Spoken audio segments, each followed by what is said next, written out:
তখন না পুলিশ দিয়ে, না র্যাব দিয়ে, না আইন শৃঙ্খলা বাহিনী দিয়ে, না অন্য দেশের হিন্দি বলা লোকদেরকে দিয়ে মেরে মেরে ধমকে দিয়ে কোনোভাবে দমিয়ে রাখা যায় না। আলহামদুলিল্লাহ সুম্মা আলহামদুলিল্লাহ যে আলেমরা জেল খেটে এসেছে, এখন নতুন করে আর কিসের ভয় দেখাবে? গুমের ভয়, গুমের অভিজ্ঞতা আছে। রিমান্ডের ভয়, রিমান্ডের অভিজ্ঞতা আছে। জেলের ভয়, জেলের অভিজ্ঞতাও আছে। সর্বোচ্চ ভয় দেখাবে মরার ভয়। আরে মুসলমান তো এটার জন্যই ছটফট করতে থাকে। শাহাদাতের মৃত্যুর চাইতে মধুর বিষয় কি হতে পারে? যে আয়াত আমি খুতবায় পড়েছি, রব তো এটাই জানিয়েছেন, মিনাল মুমিনিনা রিজাল, মুমিনদের মধ্যে কিছু মানুষ এমন রয়েছে সাদাকু মা আহাদুল্লাহ আলাই, যারা আল্লাহকে দেওয়া অঙ্গীকার পূরণ করেছে। কি অঙ্গীকার? যতদিন বেঁচে থাকবো তোমার পথে জিহাদ করতেই থাকবো। যখন মরণ আসবে কাপুরুষের মতো মরণ হবে না, বরং তোমার পথে লড়তে লড়তে লড়তে বীরের মতোই মরণ হবে। তা আল্লাহকে এই যে অঙ্গীকার দিয়েছে সেটাকে বাস্তবে পরিণত করেছে কিভাবে? কাদা নাহবা, আরে শাহাদাত বরণ করে নিয়েছে। কিন্তু যারা শহীদ হয় নাই, শহীদ বাড়িয়ার জমিনে এখনো যারা জিন্দা আছে, দীর্ঘদিন চলে গেল, অমিনহুম মাইয়ান্তাজির ওয়া মা বাদদালু তাবদীলা, তারাও অপেক্ষায় আছে। নিয়ত পরিবর্তন করে নাই, হিম্মত পরিবর্তন করে নাই, তারাও অপেক্ষায় আছে। আল্লাহ তুমি কখন ডাক দিবা? তোমার ডাক দিতে দেরি হবে, আমার লাভবাহিক বলতে দেরি হবে না। আজকের মাহফিলটা অনেক কারণেই স্মৃতিময়। আমার যতটুকু মনে পড়ে, শহীদ বাড়িয়ার জমিনে আমার প্রথম মাহফিল শুরু হয়েছিল এই ঘাটুরার মাহফিল থেকে। এখন থেকে আরো বেশ কয়েক বছর আগে, কারাগারে যাওয়ারও আগে, ওই সময় এই মাহফিলের যিনি প্রধান মেহমান ছিলেন, আজকেও তিনিই প্রধান মেহমান, শাইখুল হিন্দের নামে যার নাম, হযরতুল আল্লাহ হযরত মাওলানা মুফতি মাহমুদ হাসান গনবী, আল্লাহ তাআলা হযরতকে নেক হায়াত দান করুন। মাঝখানে লম্বা একটা সময় পেরিয়ে গিয়েছে, এর মধ্যে আমার বেশ কয়েকবার আসা হলেও আল্লাহর বান্দা দীর্ঘকাল পর্যন্ত শেখ হাসিনার মেহমানখানায় থাকার কারণে আলেমদের জন্য তৈরি মেহমানখানা আর কি, এক একজনের জন্য এক এক রকম মেহমানখানা বানায়।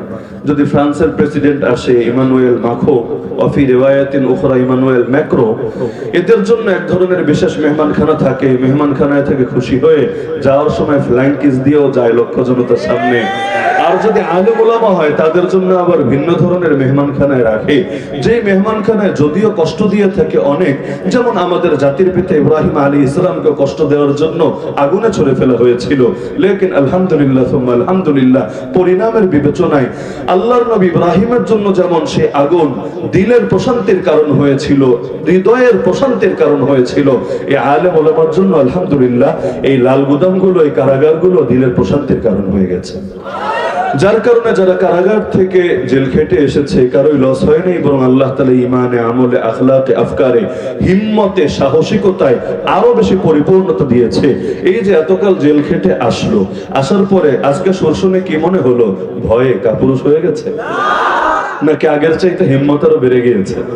আগে অনেক ক্ষেত্রে হয়তো অজানা এক আতঙ্ক কাজ করতো, জেলখানা কেমন জানি, রিমান্ড কেমন জানি, আয়না ঘর কেমন জানি, কারণ মানুষ যা দেখে না সে ব্যাপারে আলাদা একটা আতঙ্ক কাজ করে। আপনারা যারা আন্দোলন করেছেন, এখানে যারা আছেন অনেকে হয়তো বিগত জুলাই আন্দোলনে শরীক ছিলেন, আর বিবাড়িয়ার লোক আন্দোলন করবে না তো আন্দোলন করবেটাকে? ওই সময় শহীদ বাড়িয়ার যারা আন্দোলনে নেমেছেন, একটা কথার সাথে আমি আশা করি আর কেউ একমত হোক বা না হোক, আপনারা হবেনই হবেন, সেটা হলো আন্দোলনে নামার আগে, যে কোনো আন্দোলন হোক, যে কোনো আন্দোলন হোক, নামার আগে ভেতরে এক ধরনের অজানা আতঙ্ক কাজ করে, কি না কি জানি হবে, কেমন না কেমন পরিস্থিতি সামনে আসবে। কিন্তু একবার নেমে যাওয়ার পরে যখন দেখা যায় দুইজন ভাইয়ের শহীদ দেহ দেখেছে, আর কয়েকজন আহত অবস্থায় কাতরাতে দেখেছে, যখন দেখে পুলিশের টিয়ার শেল একের পর এক আসছে, বুলেট একটা ডান কানের লতির নিচ দিয়ে আর একটা বাম কানের লতির নিচ দিয়ে চলে যাচ্ছে, তখন ভেতরে এমন এক মজবুত হিম্মত তৈরি হয়, আরে নিজেকে সেই জালেমের বুলেটের বৃষ্টির সামনে ঠেলে দিতেও কোনো দ্বিধা বা ভয় অন্তরে কাজ করে।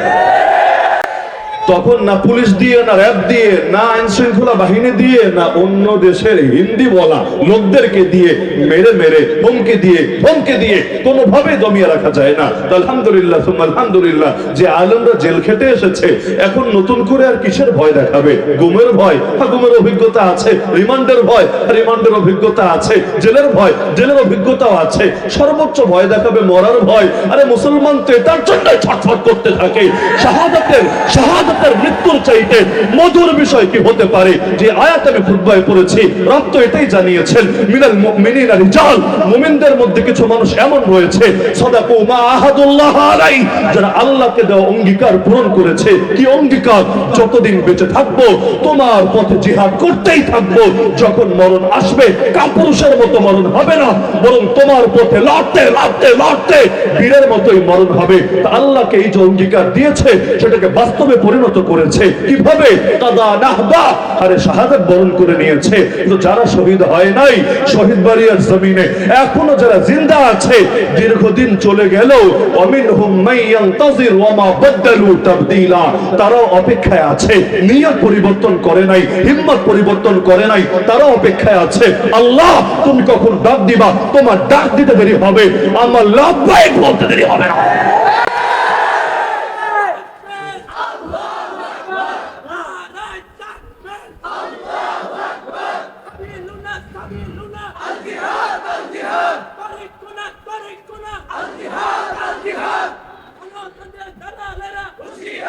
দীর্ঘদিন পর আমার আলাদা একটা ভালো লাগা কাজ করছে, এই জন্য উনি চলে যেতে চাইলো, আমি বসালাম যে 5 মিনিট পরে একটু যান।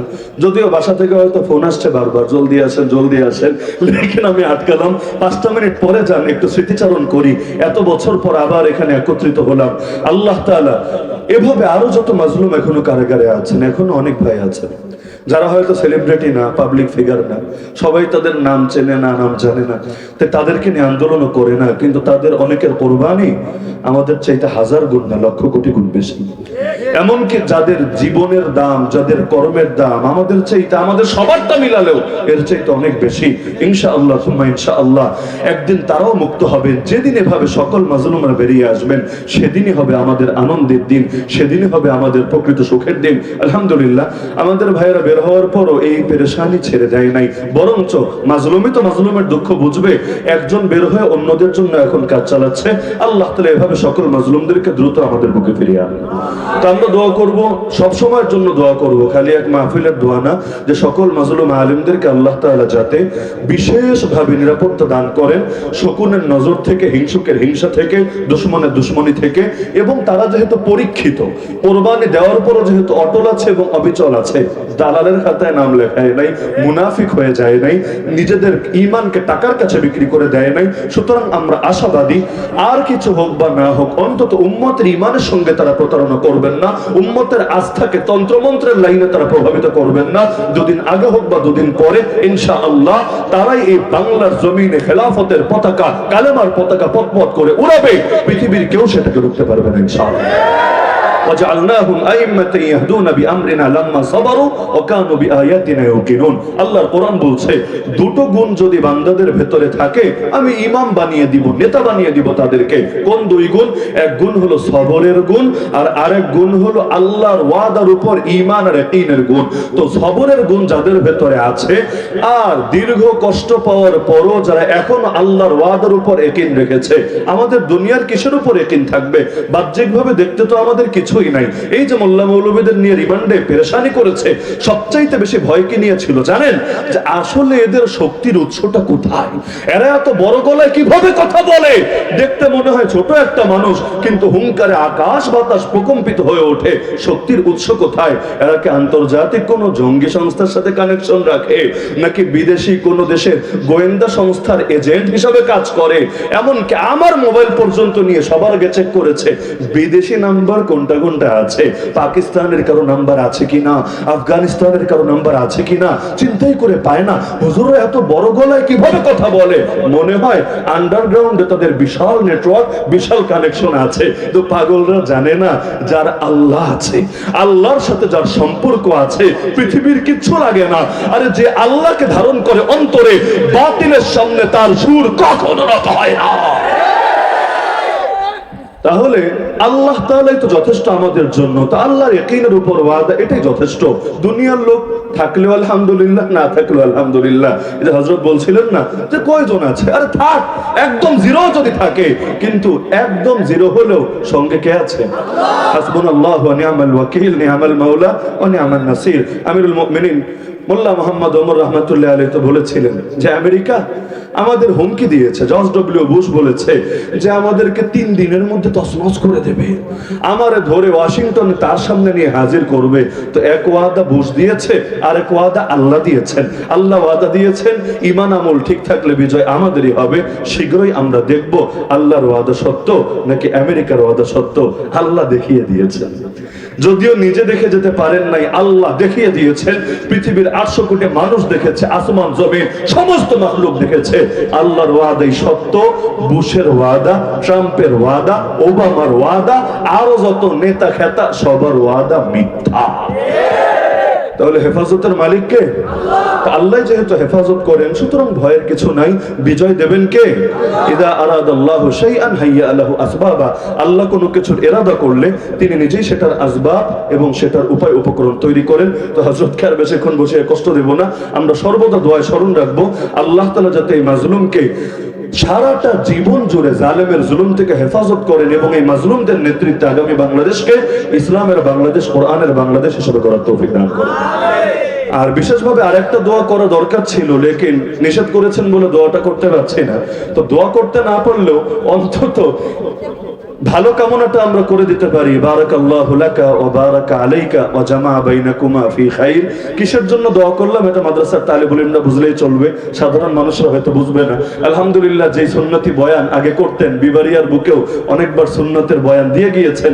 আলহামদুলিল্লাহ, আল্লাহ তার বান্দার দ্বারা শুধু জবানি খেদমত না, আমলি খেদমতও নিয়ে নিয়েছেন। তো এজন্য আমরা বরকতের দোয়া করি, আল্লাহ তাআলা তার এই বরকত দান করুন এবং কুররাতু আয়ুন, আঁখোকে ঠান্ডা, চোখের শীতলতা দান করুন।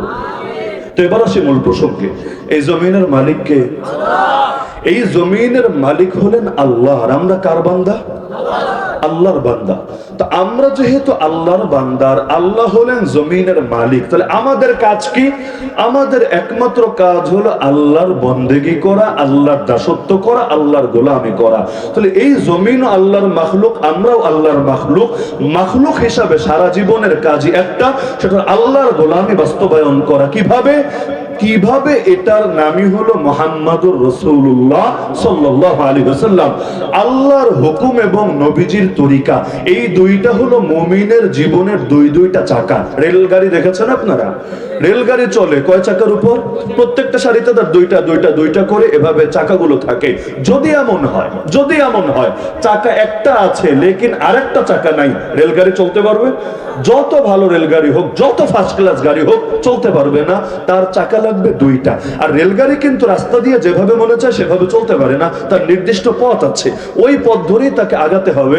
আমরা প্রাইভেট কার নিয়ে যেমন মাঝে মধ্যে রং রোডে চলে যাই, যেখান দিয়ে ইচ্ছা সেখান দিয়ে ওভারটেক করি, এটা কিন্তু ট্রেন পারে না, রেলগাড়ি পারে না। তার যে পথ দেওয়া আছে এই পথ ধরেই তাকে আগাতে হয়। তো এই যে একটা পথ, মনে করেন এই পথের নাম সিরাতে মুস্তাকিম, সরল পথ, সহজ পথ, জান্নাতের পথ। আর এই যে দুটো চাকা, এই দুই চাকার নাম মনে করেন, এক চাকার নাম আল্লাহর হুকুম, দ্বিতীয় চাকার নাম নবীজির তরিকা।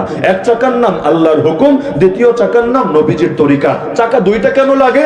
কারণ আল্লাহর হুকুম নিলেই খালি হয় না, নবীজির তরিকাও নেওয়া লাগে। যেমন আল্লাহ বললেন বান্দা নামাজ পড়, কিন্তু কিভাবে নামাজ পড়বেন আপনি?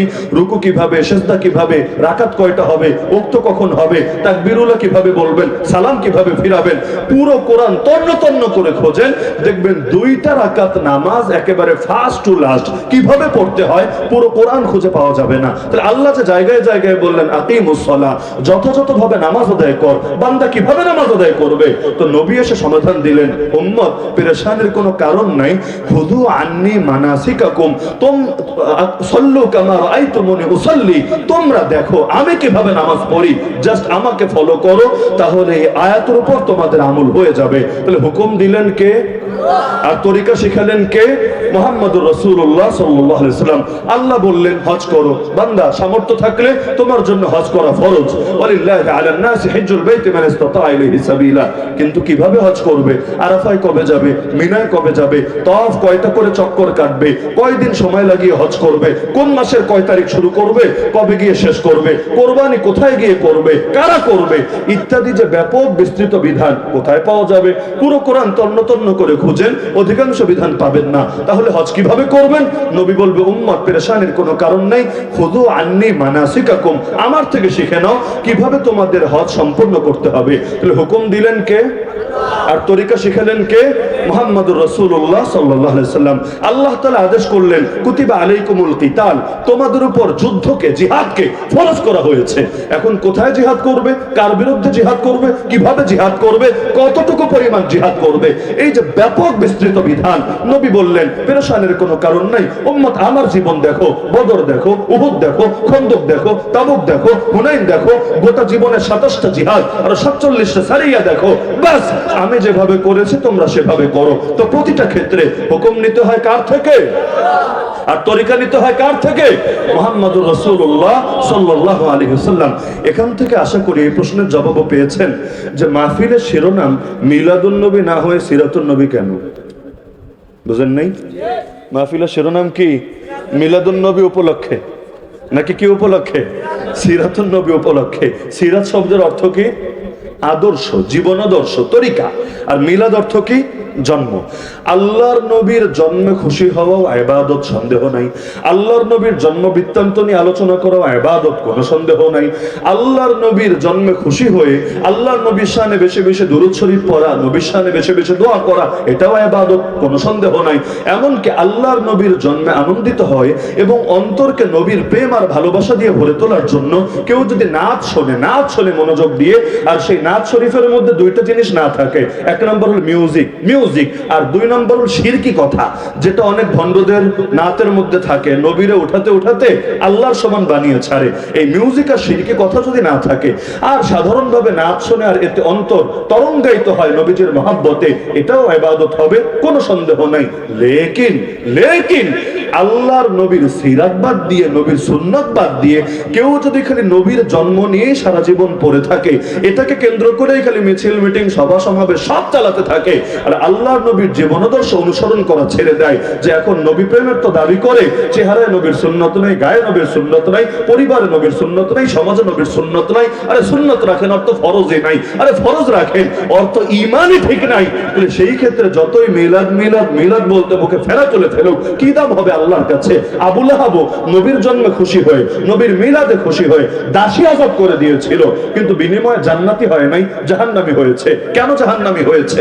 কারণ নবীর আদর্শ অনুসরণ করে নাই, ঈমান আমল কবুল করে নাই, খালি জন্মে খুশি হয়েছে। তাহলে মুসলমানকে খালি জন্মে খুশি হয়েই সীমাবদ্ধ থাকে না কর্ম অনুসরণ করে? তাহলে এই কর্মের নামই তো তরিকা, এই কর্মের নামই তো তরিকা। তো প্রতিটা ক্ষেত্রে হুকুম নেব কার থেকে আর তরিকা নেব কার থেকে? মুহাম্মদুর রাসূলুল্লাহ সাল্লাল্লাহু আলাইহি সাল্লাম। এই দুইটা হলো চাকা। এবার এই চাকা দিয়ে মনে করেন সামনে আগাবো। এখন সামনে যদি বাধা পড়ে, মনে করেন গরু পড়লো, ছাগল পড়লো, সাইকেল পড়লো, মোটরসাইকেল পড়লো, মানুষ পড়লো, তাহলে আপনারা তো এই কাছেই তো রেল লাইন আছে, আপনাদের জানা থাকার কথা। তখন কি রেল জায়গার উপর ব্রেক করে দাঁড়িয়ে যায়? না, রেলের এই সাধ্য নাই যে এমন করা ব্রেক টানবে যে জায়গায় খারাপ, বরঞ্চ রেল কিন্তু আপন গতিতে ছুটতে থাকবে। হয়তো হর্ন দিবে, হয়তো সতর্ক করবে, হয়তো হালকা ব্রেক টানবে, কিন্তু অধিকাংশ ক্ষেত্রে বাধা সামনে যা আসবে ওই বাধারে দুমড়ে মুচড়ে দিয়ে সামনে এগোতে থাকবে। তো মুমিন যখন দুই চাকা নিয়ে চলতে শুরু করবে, একবার সামনে হামলা, একবার সামনে মামলা, একবার সামনে রিমান্ড, আরেকবার সামনে হুমকি ধমকি, আরেকবার সামনে পোস্ট ডিলিট কর তাড়াতাড়ি, নইলে খবর আছে। এইরকম বিভিন্ন কথাবার্তা আসবে, কিন্তু মুমিন কোন বাধার পরোয়া না করে সামনের দিকে এগোতে থাকবে। বাধা যেটা পড়বে, বাধাকে দুমড়ে মুচড়ে দিয়ে এগোতে থাকবে। আর বাধা যদি বেশি বড় হয়, মনে করেন বিশাল এক ট্রাক পড়লো, লোড ট্রাক মনে করেন আমাদের সিলেট থেকে আসছে, পাথর ভরা, এমন বিশাল এক ট্রাক পড়লো ট্রেনের সামনে। অনেক ক্ষেত্রে কি হয় জানেন?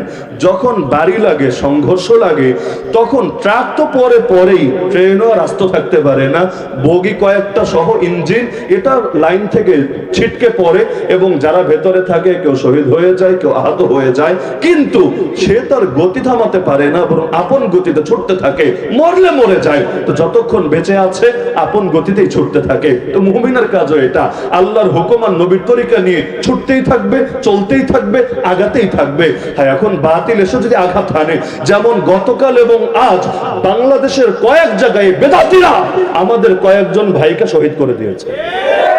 অনেকে তো জানেই না, ইতিমধ্যে কয়েকজনকে শহীদ করে দিয়েছে।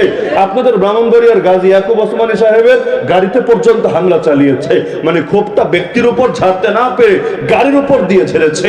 আর অনেক জায়গায় গাড়িটারই না, আরে ব্যক্তিরা পর্যন্ত মেরে ফেলেছে। তাহলে এই যে তারা এসে মেরেছে, আগামীতে হয়তো সুযোগ পেলে আরো অনেকে মারবে। মাত্র তো শুরু। পৃথিবীর বহু দেশে নজির আছে। এক পাকিস্তানের দিকেই তাকান না, 71-এর আগে তো বাংলাদেশে ছিল পাকিস্তান। পাকিস্তানের অধিকাংশ বড় বড় আলেমের নামের আগে দেখবেন শহীদ শহীদ শহীদ। কিসের জন্য? কে মারলো? কিভাবে শহীদ? নাস্তিক মেরেছে? না। তাহলে আমেরিকা এসে মেরেছে? না, তাও না। কে মেরেছে? আরে কাউরে মেরেছে কাদিয়ানি, কাউরে মেরেছে শিয়া, আর কাউরে মেরেছে ভণ্ড বেদাতি। আর মারবে না কেন? ওরা তো ওদের মানুষদেরকে, মুরিদদেরকে সারা জীবন এটাই বোঝায়, এরা গোস্তাখে রাসূল, এরা দুশমনের রাসূল, এরা আহলে বাইতের দুশমন, এরা পাক পাঞ্জাতনের দুশমন, এরা ইসলামের শত্রু, এরা ইসলামের প্রতি সবচাইতে বড় বাধা। তো সারা জীবন যখন এভাবে মানুষকে ফুসলাবে, উস্কাবে, তাদেরকে ইন্ধন দিতে থাকবে, মানুষ তো ভাববে আরে কাফের মাইরা লাভ নাই, মুশরিক মাইরা লাভ নাই, নাস্তিক মাইরা লাভ নাই, আগে এগুলোরে মারতে হবে। কারণ নবীর দুশমন যারা, তারা পৃথিবীতে কিভাবে বেঁচে থাকার অধিকার রাখে। এখন আসল দুশ্মন যারা, তাদের নিয়ে খবর নাই। যেমন আজকে সবাই লেখালেখি করছে যে ওদের জশ্নে জুলুসে নাকি 70 লক্ষ লোক হয়েছে। দেখেন নাই আপনারা? 70 লক্ষ। গত বছর মনে হয় 1 কোটিও দাবি করেছিল। এই বছর তার একটু কমেছে দাবিটা, 30 লাখ কমেছে। কারণ নেতা নেত্রী পালিয়েছে তো, যাদের শেল্টারে আকাম কুকাম করেছে। কেন ব্রাহ্মণবাড়িয়া শয়তানটা পালায় নাই? কষ্ট পাচ্ছেন নাকি? ব্রাহ্মণবাড়িয়া শয়তানটা পালায় নাই? ওই শয়তানের কাঁধে ভর করে যারা মাস্তানি করতো, গুন্ডামি করতো, এমনকি আমাদের নাম নিয়ে নিয়ে পর্যন্ত হুমকি ধমকি ছুটতো, ওরা অনেকে পালায় নাই। তো এই কারণে ধরলাম যে 30 লাখ কমে 70 লাখ এসেছে, ভালো কথা। যদিও এই দাবির বাস্তবতাকে আল্লাহ ভালো জানে। ইস্তেমার মাঠ কত বড়, ঢাকা গিয়ে চেক দিয়ে না আপনারা, শুরু কই শেষ কই, পুরোটা হাঁটতে কত সময় লাগে, লেকিন ইস্তেমায় কত লোক হয়। পত্রিকা খুললে দেখবেন 5 লাখ, 6 লাখ, 7 লাখ, এটাই গর্বের সাথে প্রচার করা হয় যে এই বছর 7 লাখ লোক এসেছে। এত বিশাল মাঠ, হাঁটতে হাঁটতে পা ব্যথা হয়ে যায়, মাঠ শেষ হতে চায় না। ওখানে থাকে 7 লাখ, আর ওদের কি চিপা গল্লি আছে রে বাবা, ওখানে আইসা জড়ো হয়ে যায় 70 লাখ। তাহলে বাকিটি কি জিন না ফেরেশতা, আল্লাহ ভালো জানে। এমন হতে পারে যে প্রত্যেকের কান্দে 70টা করে জিন আছে, এই হিসাবে মানুষ একজন আসলে এটা 71টা কাউন্ট করা হবে 71-এর চেতনা নিয়ে, আল্লাহ ভালো জানে। তো যাই হোক, ধরলাম তর্কের খাতিরে না 70 লাখই আসলে জমা হয়েছে। তাহলে তো গর্ব করা দরকার যে আশেকে রাসূল 70 লাখ এসেছে। আরে যেখানে ওরা গর্বের সাথে বলে 22,000 ইয়াজিদি লাগবে না, আরে 70 জন হুসাইনি হলেই চলবে, 22,000 ইয়াজিদি দিয়ে কি হবে, গর্বের সাথে বলে। সেখানে 70 না, 70 লাখ যদি হুসাইনি, আহলে বাইতি এবং নবী মুহাম্মদ সাল্লাল্লাহু আলাইহি ওয়াসাল্লামের আশিকিন, জাকিরিন, শাকিরিন একসঙ্গে এসে জমা হয়, বাংলাদেশে ইসলাম কায়েম হতে আর কি লাগে? তাহলে বাহ্যিকভাবে মনে হয় যখন তারা 70 লাখ একত্রিত হলো, নবীর প্রেমেই তো একত্রিত হয়েছে। আমরা ধরছি আর কি, জিলাপির প্রেমে না। যদিও আমার মাথায় একটা বুঝ আসে না, আপনারা একটু বুঝায় দেন তো আমারে। মনে করেন আপনাদের এলাকায় মসজিদ আছে না? ঘাটুরা মসজিদের কথা বলছি না, যে কোনো এক মসজিদ মনে করে। মসজিদের মধ্যে এক শুক্রবার এলান দেওয়া হবে, সুন্নতের পর সবাই বসবেন, মিলাদ শরীফ আছে। মনে করেন সবাই মিলে বসলো, বসার পরে হুজুর জিকির আজকার করলো, তেলাওয়াত করলো, দুরূদ পড়লো, দোয়া করলো, এরপর বললো যান সবাই বাড়ি চলে যান। কিন্তু কোনো ঠোঙ্গা খোলা হলো না, কোনো প্যাকেট থেকে বের করে হাতে কিছু দেওয়া হলো না, খালি হাতে বাড়ি পাঠিয়ে দেওয়া হলো। এভাবে 1 সপ্তাহ গেল, 2 সপ্তাহ গেল, 3 সপ্তাহ গেল। আচ্ছা, 4র্থ সপ্তাহে আমারে বলেন, যদি বলে মিলাদ শরীফ আছে, সবাই বসবেন, সবাই বসবে না? সবাই বসবে না নাকি অধিকাংশ ভাগবে? কে আমাকে আপনাদের দুনিয়ার বাস্তবতাটাই বলেন, আমি মঙ্গল গ্রহের কেচ্ছা শুনতে চাচ্ছি না। অধিকাংশ বসবে না অধিকাংশ ভাগবে? তাহলে মিলাদ তো নবীর মহব্বতে, আরে জিকির তো নবীর মহব্বতে, দুরূদ তো নবীর মহব্বতে, দোয়া তো নবীর মহব্বতে। আরে নবীর মহব্বতের আবার বিনিময় হয় না কি রে ভাই? এই যে মাহফিল শুনতে আসলেন, শুধু এবছর না, 71 বছর ধরে এই ঘাটুরার জমিনে মাহফিল শুনতে আসছেন। বাংলাদেশের বয়স কত? এর চাইতে বেশি কাল ধরে এই যে মাহফিল শুনতে আসছেন, যাওয়ার সময় কি আমরা জিলাপি দেই? আমরা হালুয়া দেই, আমরা তবারক দেই, আর উল্টো বেশিরভাগ মাহফিলে হুজুররা টাকা চায় যে এসেছেন এখন মসজিদের জন্য কিছু দিয়া যান, মাদ্রাসার জন্য কিছু দিয়া যান, কোরআনের মাহফিলের জন্য কিছু দিয়া যান। দিতে বললেও মানুষ রাগ করে না, পারলে দেয়, না পারলে না দেয়, কিন্তু রাগ করে না, গালি দেয় না, ক্ষোভ করে না। তাহলে এখানে দেওয়া হয় না, উল্টো নেওয়া হয়, তারপর লোক জায়গা দেওয়া যায় না। এই যে এতগুলো মানুষ দাঁড়িয়ে আছে, তাদের কষ্ট হচ্ছে না? আরে বলেন কষ্ট হচ্ছে না? তাও কেন দাঁড়িয়ে আছে? দাঁড়িয়ে আছে খাওয়ার লোভে, দাঁড়িয়ে আছে খাওয়ার লোভে, দাঁড়িয়ে আছে আল্লাহর মহাব্বতে, নবীর মহাব্বতে। তো মহাব্বত জিনিসটাই তো এমন রে ভাই, এর বিনিময় হয় না, টাকা দিয়ে কেনা যায় না, এটার কোনো মূল্য দেওয়া যায় না। তাহলে আল্লাহর রাসূলের মহাব্বতেই যদি মিলাদ হয়, মহাব্বতেই যদি দুরুদ হয়, মহাব্বতেই যদি কিয়াম হয়, এর সাথে জিলাপির সম্পর্ক কি? জিলাপি দিলেও আছি, জিলাপি না দিলেও আছে। যখন দেখি জিলাপি দিলে আছি, জিলাপি না দিলে নাই, তখন তো দিলে খটকা জাগেই। আসলে কি আশেকে নবী না আশেকে জিলাপি? তার মধ্যে আমার ক্ষুদ্র মস্তিষ্কে একটা জিনিস মাথায় ধরে না। দুনিয়াতে মনে করেন কত দামি দামি আইটেম আছে, দামি দামি মিষ্টি আছে, সানামুখী মিষ্টি আছে, ব্রাহ্মণবাড়িয়া নাম করা।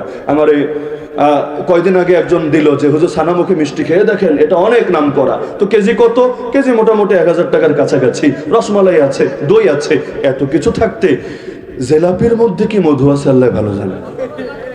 মানে এত এত আইটেম থাকতো, ওগুলো তো দেওয়া যেত, ওগুলো না দিয়ে খালি জিলাপি দেওয়া হয়। এর মধ্যে যে কি মধু আছে আল্লাহ ভালো জানে। তাহলে যখন দেখা যাচ্ছে যে বসাটা জিলাপিকে কেন্দ্র করে হচ্ছে, তখনই তো বুঝে আসছে ডাল মে কুছ কালা জরুর হয়। ওরা দাবি করে ওরা নাকি সুন্নি, মানে হলো সুন্নত যে মানে আরবিতে তারাই তো সুন্নি বলে। আরে সুন্নত যে মানে তারাই তো সুন্নি বলে। এটা বোঝার জন্য পিএইচডি গবেষক হওয়া লাগে না, এটা বোঝার জন্য খুব বেশি পড়ালেখা করা লাগে না।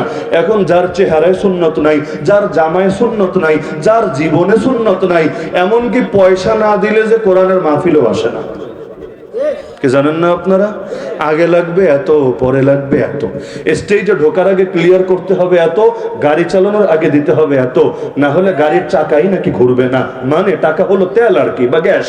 এটা আগে যাবে, যাওয়ার পর গাড়িতে ঢোকাবে, তারপর আল্লাহর বান্দার গাড়ির চাকা ঘুরতে থাকবে। আর এসে খুব নবী প্রেম দেখাবে, যাওয়ার সময় বলবে যা বাকি আছে জলদি দিয়ে দে। তাহলে এটা কেমন সুন্নত হলো রে ভাই? আর এটা কেমন সুন্নি হলো? তাহলে আল্লাহর নবীর সুন্নত যদি আসলেই তাদের মধ্যে থাকতো, আল্লাহর নবীর আদর্শ এতদিনে সমাজে কায়েম হতোই হতো। মুজাহিদ এত বেশি লাগে না? বদরের ময়দানে 313 হাতে আল্লাহ বিজয় দিয়ে দিয়েছেন। তাহলে এত 70 লাখ মানুষ যদি আজকে একসঙ্গে ময়দানে ঝাঁপিয়ে পড়ে, এই যে আমাদের পলাতক নেত্রী যে হেলিকপ্টারে করে পালালো, ঢাকায় কত মানুষ ঢুকেছিল সেদিন? 10 কোটি, 20 কোটি। আরে এত মানুষ আসবে কোত্থেকে? ঢাকার বাইরের মানুষ যে খুব বেশি গিয়েছে তা না, যাওয়া লাগে নাই, কারণ ঢাকার আশপাশের মানুষই যথেষ্ট হয়ে গিয়েছে। তাহলে কত হবে? ধরেন 50 লাখ, 60 লাখ, 70 লাখ, বেশি থেকে বেশি 1 কোটি ধরলাম। ঢুকলো, আর ওরা পালানোর জায়গা খুঁজে পেল না, আসমান দিয়ে শুধু ইয়ানাফসি করতে করতে হেলিকপ্টারে করে ভাগলো। এমনকি কাছের লোকদেরকে পর্যন্ত সাথে করে নিয়ে গেল না, বেচারাদেরকে বিপদের মুখে রেখে গেল। অবশেষে এক একজন এক এক লাইনের মুশকিলে পড়ে গেল। কেউ দাড়ি টাড়ি কেটে পালাতে চাইলো সুন্দর করে, কিন্তু তারও আবার আরেকজন ধরিয়ে দিল, আমারে নিবা, একা একা তো থাকবো, এটা তো মেনে নেওয়া যায় না। ধরা যখন খেয়েছি, ওরে নিয়ে খাবো, ওরে নাও, ও তো অমুক দরবেশ আব্বা, ওরে না নিয়ে আমারে নিবা, এটা তো হতে পারে না। আবার দেখা গেল অনেকে এমন পেরেশানিতে পড়েছে যে চেহারা দেখাবে দূরের কথা, মানুষ তার ভেতরের জিনিসপত্রও দেখে ফেলেছে। এতদিন ডিবি অফিসে বসে খুব হুঙ্কার টুঙ্কার ছুটতো, এখন তো টেনশনে পড়েছে, আরে পালাবো কিভাবে? চেহারা তো চেনে, কাপড় খুলে যদি পালাতে চায় লাভ নাই, পোলাপান তার জিনিসের সাইজও জানে। এখন যেখানে পাবে সেখানে মারতে আর জান তো বের করে ফেলবে। এই যে এক মুশকিল হালত যে তৈরি হলো, নেত্রী পালালো কেন? কয়েক লাখ মানুষ একসাথে ঢুকেছে। এবার বুঝেন বাংলাদেশে নাস্তিক কয়টা আছে, বেঈমান কয়টা আছে, নবীকে গালিগালাজ করে এমন লোক কয়টা আছে? এত আশিক রাসূল জিন্দা থাকতে নবীর দুশমন সমাজে কিভাবে আস্ত থাকে? এত আশিক রাসূল জিন্দা থাকতে আল্লাহর নবীর খেলাফত দুনিয়ার বুকে 100 বছর ধরে না থাকে কিভাবে? তার মানে কোথাও না কোথাও তো ঘাপলা আছে। আমার মন বলে কাফের মুশরিকরা এ সমস্ত ভণ্ডদেরকে, এ সমস্ত বেদাতীদেরকে পালাই এজন্য, যাতে করে তারা আসল দুশমন রাসূল, আসল গুস্তাখ রাসূলদেরকে প্রোটেক্ট দেয়, নিরাপত্তা দেয়। আর মানুষের সব ক্ষোভ, সব ইন্টেনশন, সব রাগ এই হকপন্থী উলামায়ে উম্মতের দিকে ঘুরিয়ে দেয়। এটা আমার ব্যক্তিগত ধারণা, আমি তো দাবি করছি না যে আসলে এমন করে, লেকিন আমার দিল বলে যে ওরা টাকা খায়, ওরা টাকা খায়। টাকা খেয়ে উম্মার হকপন্থী উলামায়ে কেরামকে তাদের মানুষদের সামনে বিতর্কিত করতে চায়, নবীর দুশমন হিসেবে আখ্যায়িত করতে চায়। আর ক্ষমতায় যারা থাকে ওদের পা চাটতে চাটতে জিহ্বা পর্যন্ত ছিলে ফেলে। না হলে ব্রাহ্মণবাড়িয়া জন্ম হয়েছে যে কয়টা ভণ্ডের, আমি নাম মুখে আনতে চাচ্ছি না, ওদের নাম মুখে আনলে আমার মুখও কলঙ্কিত হবে, মাইকও কলঙ্কিত হবে। যেই কয়েকটা ভণ্ডের জন্ম হয়েছে এই ব্রাহ্মণবাড়িয়ার মাটিতে, ওরা এতকাল পর্যন্ত এই যে আলেম উলামার দুশমন, নবীর দুশমন, মুক্তাদিরের পা চেটেছে না চাটে নাই? চাটে নাই। যে ওলামায়ে কেরামের দুশমন সে নবীর দুশমন, সন্দেহ নাই। কারণ আমি আপনারে ভালোবাসি, কিন্তু আপনার ছেলের দেখলে চল লাগাই, থাপ্পড় লাগাই, গালি দেই, ওরে কোনো দামই দেই না। এমন যদি আচরণ করি, আপনি যদি আসলেই জন্মদাতা হন, আসলেই জন্মদাতা হন, আপনি কিন্তু আমার উপরও বিরক্ত হবেনই হবেন, এর ভুল হবেই না। এমন কি যদি এমন হয় যে আমি ধরেন কারোর সাথে খুব বেশি কথা বললাম না, কিন্তু বাচ্চা একটা নিয়ে এসেছে, হুজুর একটু দোয়া করে দেন। আমি বাচ্চাটার সাথে কথা বললাম, মাথায় হাত বুলিয়ে দিলাম, একটু দোয়া করে দিলাম। বাপের সাথে হয়তো কিছু বলি নাই, দেখবেন বাপ খুশি হয়ে গেছে, বাসায় গিয়ে গর্ব করছে, এলাকায় গিয়ে গর্ব করছে, হুজুরটা খুব ভালো, আমার ছেলেটারা দোয়া দিয়েছে, মূল্যায়ন করেছে। কি বুঝলেন? ওয়ারিসরে ভালোবাসা মানি সে যার ওয়ারিস তারও ভালোবাসা। যেমন নবীরা গালি দিলে নবী জবাব দেওয়ার আগে জবাব দিয়ে দেন আল্লাহ। কেন আল্লাহ জবাব দিতে হবে কেন নবীরা গালি দিলে? তার মানে আল্লাহর নবীকে যখন গালি দেয় আল্লাহরই কষ্ট লাগে, এজন্য তাব্বাত ইয়াদা আবি লাহাবি ওয়া তাব বলে আল্লাহ নিজেই জবাব দিয়ে দেন গালিবাজদের মুখে। তাহলে যারা নবীর ওয়ারিসদের দুশমন, তারা কি আসলে নবীর দুশমন না? বলে না, তারা কি নবীর দুশমন না? তো এই সমস্ত নবীর দুশমনদের যারা পা চাটে আর হকপন্থী ওলামায়ে কেরামদেরকে বিতর্কিত করে, আর ওদেরকে ভণ্ড বলে না তো ভণ্ড কারে বলে? যখন আমাদের হুজুররা জেলে গেল, কতজনে কত কথা বলে বলি করলো। ওই দল তো বললো যারা হলো নবীর দুশমন, তাই ওলিয়া উলিয়ার বদদোয়া লেগেছে, বলে নাই? ডায়লগ একটা শিখেছে বাপের জন্মে, ওলিয়া উলিয়ার বদদোয়া লেগেছে, তাই হুজুররা জেলে গিয়েছে। মানে জেলে যাওয়া ভালো না, বরঞ্চ জেলে যাওয়াটা তাদের ভণ্ড হওয়ার দলিল। যদিও একটা জিনিস মনে রাখবেন, শাইখ রহমানী হাফিজাহুল্লাহ বের হওয়ার পর কথাটা এখন নিয়মিত বলেন যে কোন পাখিকে খাঁচায় বন্দি করা হয়। সব পাখিরে কিন্তু বন্দি করা হয় না। যেই পাখির গলার সুর সুন্দর ওই পাখিরই বন্দি করা হয়। যেই পাখির গলার সুর সুন্দর না ওই পাখিকে কেউ বন্দি করে না। কাউয়ারে কেউ বন্দি করে? কাউয়া মানে ওই নেতাটা না, নেতাটা তো ওইটা ধরাছোয়ার বাইরে, ওইটা বাদই দিলাম। এমনি কাউয়া কাকা যেটা আছে, ওই কাকরে কেউ বন্দি করে? কাকরে বন্দি করে না। কেন? ওর কাকা শুনতে কারো কাছে ভালো লাগে না, ওই নেতারটা শুনতে যেমন ভালো লাগে না, ওই কাউয়ারটা শুনতেও ভালো লাগে না, তো এটাকে বন্দি করে না। কিন্তু যেই পাখির গান সুন্দর, গলা সুন্দর, মানুষ তাকে ঠিকই বন্দি করে, এমনকি তার সাথে সময় কাটাতে পর্যন্ত পছন্দ করে। তাহলে জেলে যাওয়ার কপাল সবার জোটে না রে ভাই। জেলে সবাই যায় না, আল্লাহ সবাই নেয় না। জেলে তো আল্লাহ ইউসুফ নবীকে নিয়েছেন, জেলে তো আল্লাহ মুহাম্মদ রাসূলুল্লাহ সাল্লাল্লাহু আলাইহি ওয়াসাল্লামকে নিয়েছেন, জেলে তো আল্লাহ ইমাম আবু হানিফাকে নিয়েছেন, জেলে তো আল্লাহ ইমাম আহমদকে নিয়েছেন, জেলে তো আল্লাহ ইমাম ইবনে তাইমিয়াকে নিয়েছেন, জেলে তো আল্লাহ ইমাম ইবনুল কাইয়িমকে নিয়েছেন, জেলে তো আল্লাহ মুজাদ্দিদ আল-ফিসানিকে নিয়েছেন, আরে জেলে তো আল্লাহ শাইখুল হিন্দকে নিয়েছেন, জেলে তো আল্লাহ হুসাইন আহমদ মাদানিকে নিয়েছেন, জেলে তো আল্লাহ মুফতি আমিনকে নিয়েছেন, জেলে তো আল্লাহ শাইখুল হাদিস আল্লামা আব্দুল হককে নিয়েছেন, জেলে তো আল্লাহ মাওলানা মামুনুল হককে নিয়েছেন, জেলে তো আল্লাহ মুফতি মাহমুদ নবীকে নিয়েছেন। আরে জেলে তো আল্লাহ ভণ্ডকে নেন না, বাতিলকে নেন না, যারা বাতিলের পাচাতে ওদেরকে নেন না। এই কপাল ওদের নসিবে জোটে না। আল্লাহ যাদেরকে ভালোবাসেন আল্লাহ তো তাদেরকেই পুড়িয়ে পুড়িয়ে খাঁটি বানান। আরে স্বর্ণ যেভাবে পুড়িয়ে পুড়িয়ে দামি বানানো হয়, ব্যবহারের উপযোগী বানানো হয়, আল্লাহ পরীক্ষা সবাই করে না। যার ঈমান যত বেশি, আল্লাহর কাছে দাম যত বেশি, আল্লাহ তাকে তত পুরায় তত পুরায় তত খাঁটি বানায়। খাঁটি বানিয়ে বানিয়ে এমন খাঁটি বানায় তার দুনিয়া এবং আখিরাতে সফলতার পথে আর কোনো বাধাই থাকে না।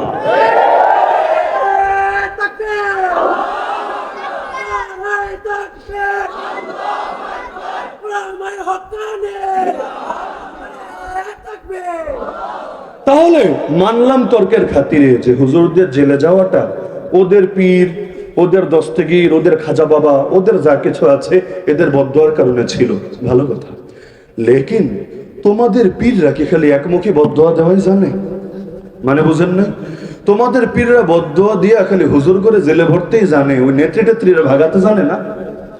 বদদোয়ার পাওয়ার থাকলে দুদিকেই দেখ না, যে 1 কেজি হুজুরদের দিয়েছে আর 2 কেজি ওদের দিকে ঘুরিয়ে দিয়েছে, কিন্তু ওদের দিকে তো কোনো বদদোয়া দিতে দেখি না, উল্টো ওদেরকে তেল মালিশ করতে করতেই তো সময় পায় না। তাহলে এই বদদোয়া আবার কেমন বদদোয়া, খালি একদিকেই বের হয় আর একদিকে বের হয় না।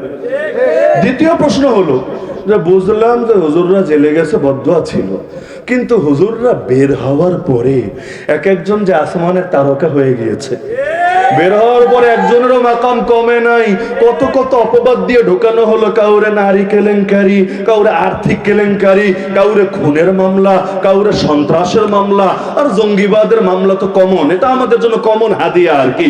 কারণ মুসলমান জিহাদকে ভুলে গিয়েছে, ওরা এখন গালি দিয়া দিয়া দিয়া দিয়া মুসলমানদের জিহাদি বানিয়ে ছাড়বে। যেমন রাজাকার, রাজাকার শব্দটা খুব বিশ্রী একটা শব্দ ছিল।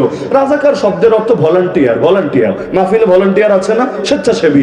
রাজাকার শব্দের শাব্দিক অর্থ এটা, কিন্তু এটাকে এমন একটা অর্থে ব্যবহার করা হয়েছে, রাজাকার মানে দেশদ্রোহী, রাজাকার মানে পাকিস্তানি হানাদারের সহযোগী। তো সবার ব্যাপারে বলা হবে না, যারা পাকিস্তানি হানাদারদের ক্যাম্পে দেশি মুরগি সাপ্লাই করতো মজার সাথে সাথে, এমনকি ওদেরকে দেশি মুরগির শক্তিতে শক্তিমান করে তুলতো, ওই সমস্ত মুরগি চোরাদেরকে রাজাকার বলবে না।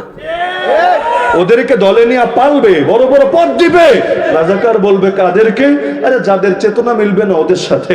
ওই যে কালা একটা বেড়া ধরা খেয়েছে, পাবলিক করে ধরে এনেছে কচু পাতা, ওই তার কি বলে কলা গাছের পাতার উপর থেকে, চেনেন নাকি আপনারা? চেনেন না? কালো একটা লোক, কালো একটা লোক, আমি নাম বলতে চাচ্ছি না, দেশ অতিক্রম করে আরেক দেশে গিয়ে কলা পাতা বেছিয়ে শুয়েও ছিল, ঠ্যাঙের উপর ঠ্যাং তুলে। কি মজা, কি শান্তি, আর কি লাগে? দাদা বাবুর দেশে চলে এসেছে, আর অনেকের মতে স্বামীজানের দেশে চলে এসেছে, আর কি লাগে? বাস এখন শান্তি আর শান্তি আর শান্তি। কিন্তু পাবলিক সেখান থেকে ধরে এনে আরে গ্রেফতার তো করেছে করেছে, জিনিসপাতিও নাকি ফাটিয়ে দিয়েছে। তো এখন এই আল্লাহর বান্দা টকশোতে বসে বসে এমন এমন হুজুররাও রাজাকার বলতো যার জন্মই হয় নাই 71 সালে।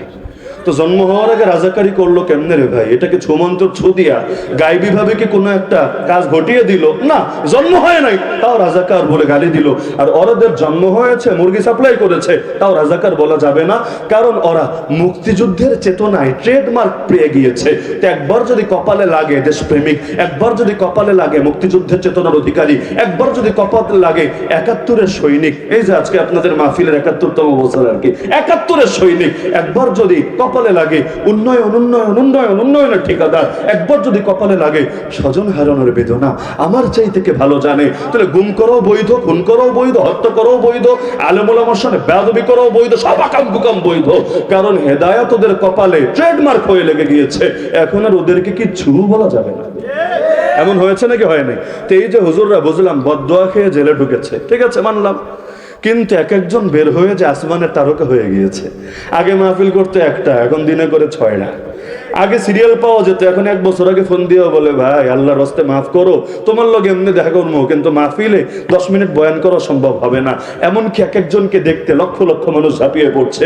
এই যে মামুনুল হক সাহেব যে জেলায় যাচ্ছেন, আপনারা দেখার কথা না, যেখানে যাচ্ছেন আগের চাইতে লোক অনেক কম হচ্ছে, তাই না? আচ্ছা মনে করেন দেলোয়ার হোসেন সাইদি সাহেব যদি আজকে জীবিত থাকতেন, কারাগার থেকে মুক্ত হতেন, গেলে তো আর কোনো লোক পেতেন না। আচ্ছা জসিমউদ্দিন রহমান এসব তো অনেক দীর্ঘকাল জেল খেটেছেন, এমনকি যেই সময় জেলে ঢুকেছেন ওই সময় অনলাইনে তো ব্যাপক ছিল না। এই যে ছেলেপেলেরা বসে আছে আমার সামনে, জিজ্ঞাসা করে দেখেন জেলে যাওয়ার আগে অনেকে তার নামও শোনে নাই, নামও শোনে নাই, কিন্তু এই যে এখন বের হলো, এখন তো মাহফিলে লোক পাচ্ছে না, তাই না? নাকি আগের চাইতে 10 গুণ বেশি পাচ্ছে? তো এটা আবার কেমন বদদোয়ারে পাগলা, যে সাময়িক কষ্ট দিলেও স্থায়ী সফলতা, স্থায়ী বিজয় এবং স্থায়ী উন্নয়ন ডেকে আনে। আর তোরা যখন এই হুজুররা বাইরে থাকে না, খুব তো ভালো মার্কেটিং করতে থাকো, খুব তো ভালো প্যাট পিট ভরতে থাকো, লেকিন একবার যখন বাইরে চলে এসে তখন আর ভাতই পায় না, তখন আর তাদেরকে খুঁজেই পাওয়া যায় না। এই যে আজকে 12 রবিউল আউয়াল, আমার মনে আছে, আপনাদের মনে না থাকলেও গত বছর এক ফাজিল হুমকি দিয়েছিল, ব্রাহ্মণবাড়িয়া সদরে জশ্নে জুলুস করব, ওই করব। কে মনে নাই আপনাদের? গত বছর বলে নাই, গত বছর বলে নাই, যদিও পারে নাই। ইনশাআল্লাহ যতদিন পর্যন্ত খাঁটি সুন্নিরা আছে, খাঁটি সুন্নি বুঝেন না? খাঁটি সুন্নি মানে যারা সুন্নত মাইনা সুন্নি, আর ভেজাল সুন্নি মানে যারা সিন্নি খায়া সুন্নি, সুন্নত মানার খবর নাই। যতদিন খাঁটি সুন্নিরা থাকবে, আর ভেজাল সুন্নিদেরকে যদি জশ্ন জুলুস করতেই হয় ব্রাহ্মণবাড়িয়া সদরের বুকে, এদের বুকে পাড়া দিয়ে তারপর যেতে হবে। গত বছর তাও তো হুমকি দিয়েছে, পারে নাই। এবছর আমি পুরো টাইম খেয়াল রেখেছি, পুরো টাইম, একদিনের জন্য আমি বিরতি দেই নাই, দেখি খালি হুমকি দেয় কি না। দেখতে দেখতে 12 রবিউল আউয়াল শেষ হয়ে রাত পড়েছে কিন্তু 13 রবিউল আউয়াল, সন্ধ্যা থেকে তো আরেকদিন শুরু 13 রবিউল আউয়াল। একটা হুমকিও শুনি নাই যে বছর ব্রাহ্মণবাড়িয়া সদরে জশ্নে জুলুস করে দেখিয়ে দিব, কারণ বুঝেছে এখন জশ্নে জুলুসে নামলে পিঠের চামড়া থাকবে কিনা সন্দেহ আছে। তাহলে দিন তো সবসময় এক থাকে না, তো কি লাভ হলো তোমাদের অলিয়া উলিয়াদের তথাকথিত বদদোয়া দিয়ে যে হুজুরদের জেলে ভরে সব উল্টে ফেলেছে। আল্লাহ, আল্লাহর কি কুদরত, এখন তো বিজয় তাদের দিকেই যাচ্ছে। এমনকি আমি দৃঢ়তার সাথে কথা বলছি, গোটা বাংলাদেশের সর্বস্তরের জনতা এখন এই মাজলুম ওলামায়ে কেরামকেই বাংলাদেশের নেতৃত্বে আসনে দেখতে চাচ্ছে। এখন আর তারা চোর বাটপার দুর্নীতিবাজের উপর আস্থা রাখতে চাচ্ছে না, এখন আর তারা সেকুলারদের উপর বিশ্বাস রাখতে চাচ্ছে না, এখন আর তারা বিভিন্ন ধরনের পাপে লিপ্ত যারা, ফাসেক যারা, যাদের চেহারায় সুন্নত নাই, গায়ে সুন্নত নাই, তাদেরকে নেতা হিসেবে দেখতে চাচ্ছে না। অধিকাংশ মানুষ এখন চাচ্ছে কোন রকম হুজুররা এক হয়ে গেলেই চলবে, হুজুররা যদি এক হয় প্রয়োজনে সকলে মিলে আবারও জিহাদে নামবো। দুনিয়ার বাতিল শক্তির বিপক্ষে কতগুলি আছে ওদের কাছে আমরা দেখে নেব, জেলে কত জায়গা আছে আমরা দেখে নেব। আরে বাংলাদেশের আকাশে যদি ব্রাজিলের পতাকা উঠতে পারে, বাংলাদেশের আকাশে যদি আর্জেন্টিনার পতাকা উঠতে পারে, বাংলাদেশের আকাশে যদি কাফের মুশরিকদের পতাকা উঠতে পারে, এমনকি এই সোনার বাংলাদেশে যদি নাস্তিকদের সেই অন্ধনুর পতাকা উঠতে পারে, কালেমার পতাকা পথ করে ওড়ানো যাবে না কোন দুঃখে। কত গালি দিবা, দিতে থাকো, তোমাদের গালিরে 2 পয়সাও দাম দেই না। আরে সেদিন বেশি দূরে না যেদিন প্রতিটা মুসলমান নিজের বাসার ছাদে কালেমার পতাকা উড়াবে, নিজের কপালে কালেমার ফিতা বেঁধে শাহাদাতের তামান্না নিয়ে ময়দানে নামবে। সেদিন পৃথিবীর কোন বাতিল এই দেশে ইসলামের বিজয়কে রক্ষা পাবে না।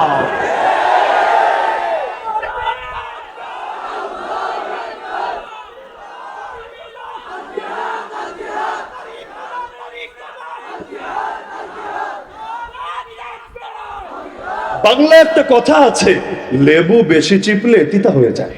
জানেন না মনে হয় আপনারা, যে চিপার একটা লিমিট আছে, বেশি চিপতে যাও না তাহলে তিতা হয়ে যাবে। যে কোনো গালি দিবা একটু রোয়েশ হয়ে দাও, বেশি দিতে যাও না, গালির ইজ্জত শেষ হয়ে যাবে। রাজাকার বলতে বলতে বলতে বলতে রাজাকাররা এমন তিতা বানিয়ে ছেড়েছে, পাবলিক এখন বলবে আরে রাগ তো রাজাকার, কিছু গালিও দিয়েছে সাথে, ওটা আমার মুখে আনা সম্ভব না। লাস্টে তো বলতে শুরু করেছে তুমি কে আমি কে, গর্বের সাথে বলেছে, গর্বের সাথে, তুমি কে আমি কে, রাজাকার রাজাকার।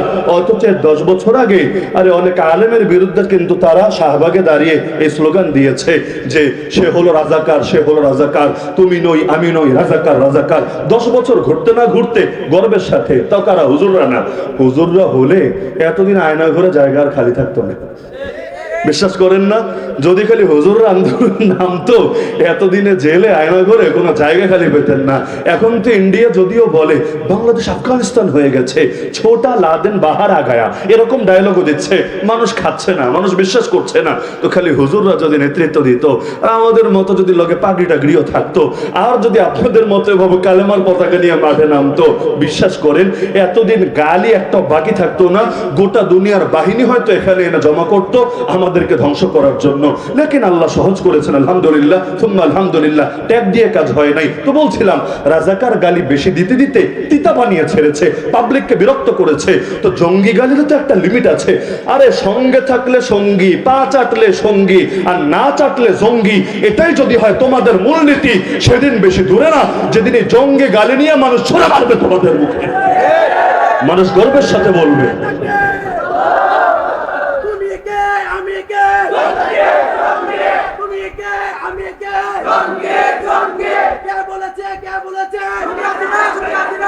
এমনকি আমি তো মনে করি সেদিন বেশি দূরে না যেদিন মানুষ গর্বের সাথে বলবে ইতিমধ্যে শুরু করেছে। আপনাদের এখন থেকে 5-6 বছর আগের স্মৃতি মনে থাকার কথা। এই এলাকার সাথে কিন্তু আমার একটা আত্মার বন্ধন আছে। আত্মার বন্ধন মানে এখানে আমি মাহফিল করতে আসি বিষয়টা এমন না, আগে বহুতবার এমনিও আসতাম, এখন সময় পাই না বলে আসি না। এটা আমার এলাকার মতো, ঘরবাড়ির মতো, এরা আমার আপন ভাইয়ের মতো।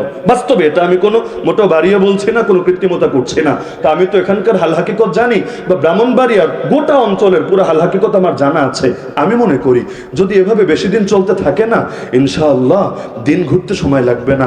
আপনারা একটু খেয়াল করলে বুঝবেন, এখন থেকে 5-6 বছর আগের পেছনে চলে যান, কয়জন হকের কথা বলতো স্টেজে বসে? আমি এই দাবি করব না যে কেউ বলতো না, এই দাবি জীবনে করব না, তো কয়জন বলতো আর এখন কয়জন বলে? পার্সেন্টেজটা একটু ভাগ করার চেষ্টা করেন। এক সময় আরে কালেমার পতাকা ওড়াবেন, নিজের লোকে এটারে টেনে নামাতে, সাবিলুনা সাবিলুনা আল জিহাদের স্লোগান দিবেন, নিজের লোকে গিয়ে বিচার দিয়ে আসতো। আমার এই অভিজ্ঞতাগুলো আছে। এই যে আশুগঞ্জ তো আপনাদের কাছে না, এক মাদ্রাসার মাহফিল, এলাকার হয়তো কেউ কেউ ছিলেন সেখানে। মাদ্রাসার মাহফিল, বাদ মাগরিব ছিল আমার বয়ান, রাতে আবার দূরে কোথায় ছিল, জন্য বাদ মাগরিব বয়ান। তো এখন বয়ানের মধ্যে বয়ান করছি, আর শহীদ বাড়িয়ার ছেলেদের তো বলে দেওয়া লাগে না। আর আমি কিন্তু স্লোগান কখনো চেয়ে নেই না। অনেকে আছেন বলেন ঠিক কিনা, জোরসে বলেন ঠিক কিনা। আমার জীবনে এমন বলতে শুনেছেন? জীবনে বলতে শুনেছেন? আমি কখনো মাইক দিয়ে বলি স্লোগান দেন স্লোগান দেন না, কিন্তু কথা বলছিলাম, হঠাৎ করে পাবলিকের জজবা এসেছে, তো দাঁড়িয়ে এমন ভাবে স্লোগান দিতে শুরু করেছে, এখন আর থামানোই যায় না। কিছু লাফিয়ে স্টেজে উঠেছে, স্টেজে উঠে মাইক নিয়ে স্লোগান শুরু করেছে।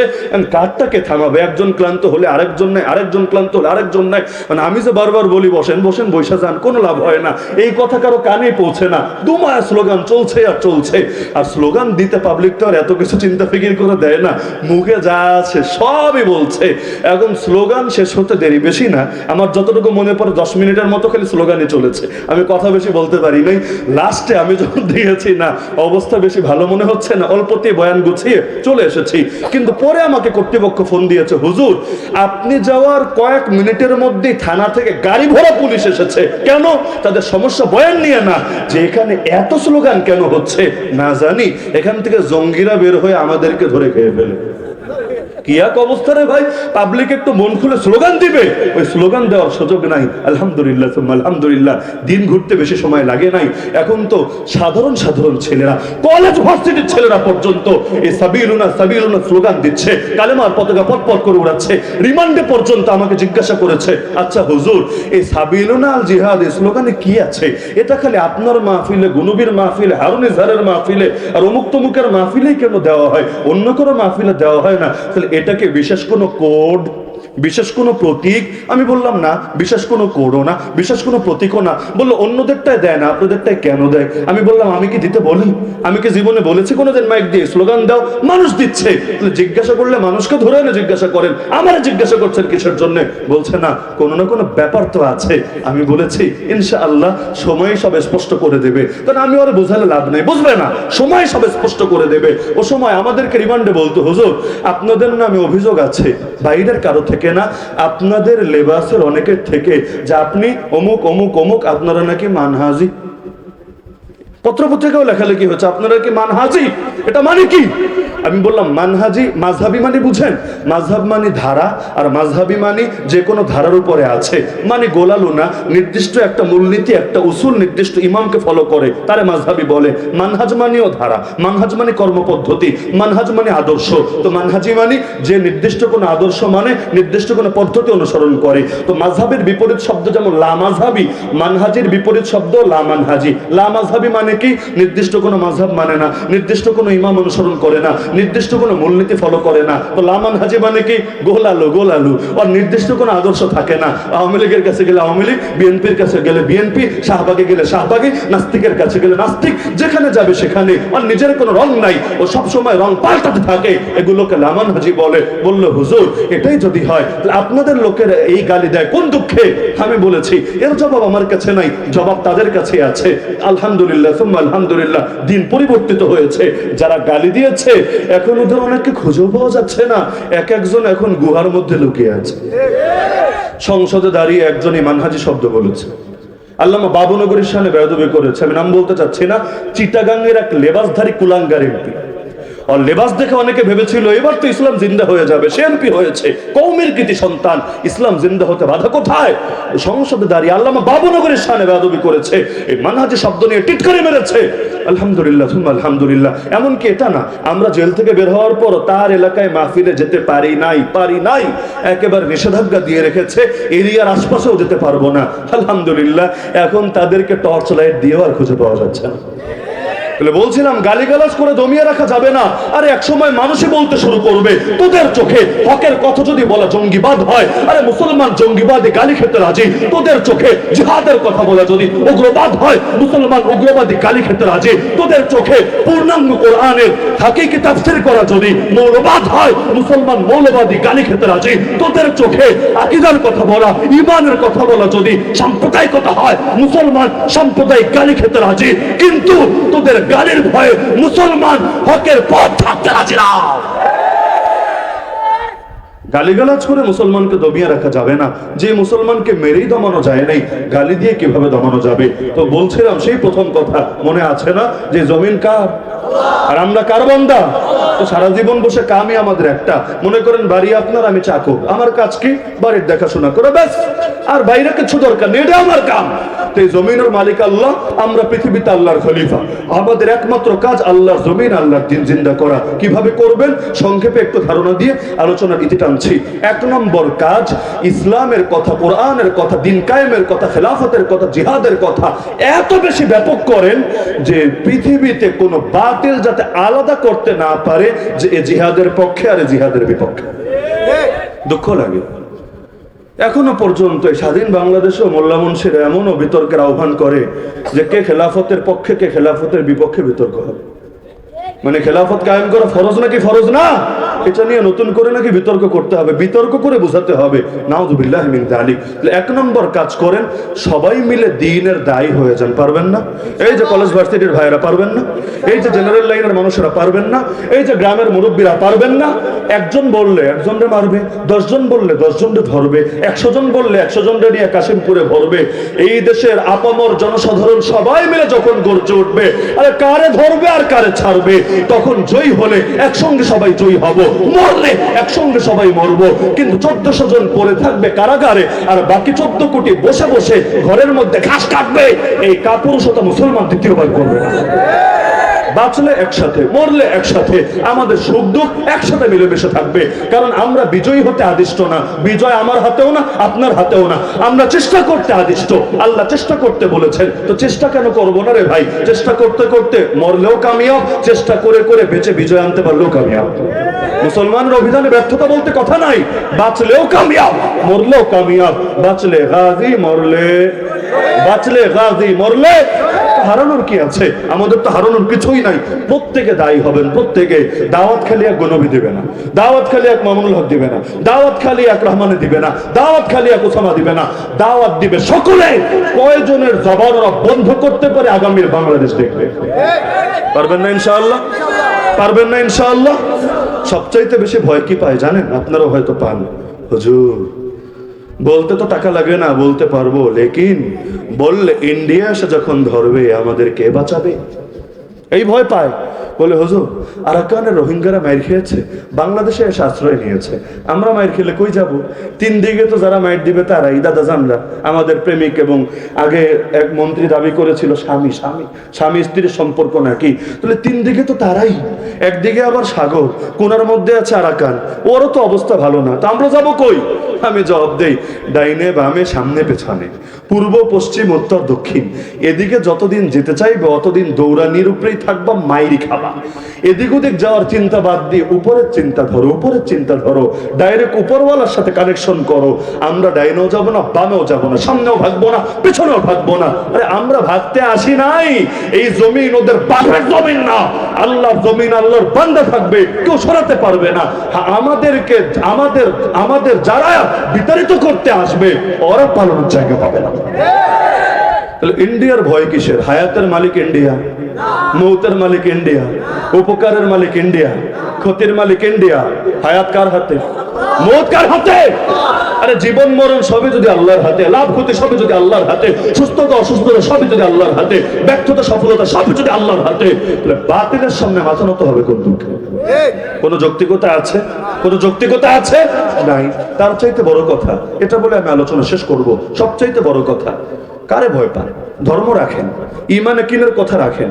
ইমান একিনের দৃষ্টিকোণ থেকে দেখলে গায়রুল্লাহরে ভয় পেলে ইমানই ঠিক নাই। আতাখশাউনান নাস আল্লাহু আহাক্কু আন তাখশা।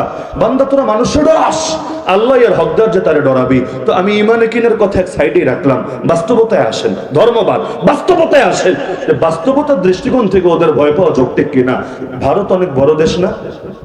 পারমাণবিক শক্তির অধিকারী দেশ না? তাদের বাহিনী অনেক শক্তিশালী বাহিনী না? তাদের গোয়েন্দা সংস্থা অনেক নামি দামি গোয়েন্দা সংস্থা না? সব আপন জায়গায় ঠিক আছে, লেকিন মজার একটা কেচ্ছা আছে। আমরা ছোট, দেখতে ছোট, তাতে কি? এমনি সারা দুনিয়ার মানচিত্র নিয়ে বসলে বাংলাদেশ খুঁজেও পাওয়া যায় না। ইন্ডিয়ার লজ্জাস্থানে নজর দিতে হয়। লজ্জাস্থানটা ভালো মতো নজর দিলে তখন দেখা যায় ও ছোট্ট, এটা হলো বাংলাদেশ। এমনি খুঁজেও পাওয়া যায় না। বাস্তবতা ঠিক আছে। তেমনি ইন্ডিয়ার পেটের মধ্যে থাকতে পারি, কত সহি, লেকিন পেটে থাকা মানে দুর্বল না। পেটে থাকা মানে অনেক সময় সবল। কিভাবে? পেটের মধ্যেই তো ঢুকে আছে, আগ থেকেই ঢুকে আছে, তবে মরা তো না, জিন্দাই আছে। পেটের মধ্যে কামড় যদি একটা বসাতে পারে, মাথা থেকে পা গোটা বডি অচল হয়ে যাবে। পেটের মধ্যে ঢুকে আছে, এটা খারাপ কথা না। আর ইন্ডিয়া কি করবে আমাদের? আগেই বলেছে ধর্ম রাখেন এক পাশে, বাস্তবতার দৃষ্টিকোণ থেকে দেখেন কি করবে। যদি সর্বোচ্চ কাজ করে বাহিনী পাঠাবে, এটাই তো সর্বোচ্চ কাজ, তো এটাই যে বাহিনী পাঠাবে। অনেকে ভয় পায়। প্রতিরক্ষা মন্ত্রী আদেশ দিয়েছে সেনাবাহিনীকে, তোমরা প্রস্তুত থাকো, বাংলাদেশে নজর রাখো। মানে কি? যে কোনো সময় কমান্ড আসতে পারে, যুদ্ধের ইঙ্গিত। ডাইরেক্ট বলে নাই, লেকিন যুদ্ধের ইঙ্গিত। কিন্তু ভয় পাওয়ার কিছু নেই। কেন জানেন? এটা মানলাম যে আমাদের 3 দিকে বা 4 দিকে ইন্ডিয়া, হ্যাঁ কথা সত্য। ইন্ডিয়ার 4 দিকে তো আরো দেশ আছে নাকি? নাই। আমাদের 4 দিকে ওরা, কিন্তু ওদের 4 দিকে খালি আমরা না, বহুত গুলো দেশ আছে নাকি? নাই। আচ্ছা, এই বাংলাদেশটা বাদ দিয়ে দ্বিতীয় আর একটা প্রতিবেশীর নাম বলেন তো। ইন্ডিয়ার প্রতিবেশী যার সাথে ইন্ডিয়ার জামাইয়ের বউর মতো বা প্রেমিক প্রেমিকার মতো অথবা বন্ধু বন্ধুর মতো সম্পর্ক আছে, একটা দেশের নাম বলেন। পাকিস্তানের সাথে খুব মহব্বতের সম্পর্ক না? এমন মহব্বতের সম্পর্ক, ক্রিকেট খেলতে নামলেও মনে হয় বিশ্বযুদ্ধ শুরু হয়েছে। পোলাপান এমন আবেগ নিয়ে টিভির সামনে দাঁড়িয়ে থাকে, মনে হয় কিছুক্ষণ পরে বিশ্বযুদ্ধের রেজাল্ট সামনে আসতে যাচ্ছে। ভয়াবহ অবস্থা। চীনের সাথে সম্পর্ক খুব ভালো না? খুব ভালো। মাঝে মধ্যে চীনের বোসানাকের এই খাটো খাটো মানুষগুলো এমন মায়ের শুরু করে, সুবহানাল্লাহ। আপনারা যেমন টেডা যুদ্ধ করেন না, ব্রাহ্মণবাড়িয়া টেডা যুদ্ধ করে না? আরে এটা খারাপ কি আছে? বলতে লজ্জা পাচ্ছেন কেন? লড়াই যার তার কাজ না। ব্রয়লার মুরগি লড়াই করতে পারে না, লড়াই করতে পারে সুপুরুষরা, লড়াই করতে পারে সাহসীরা।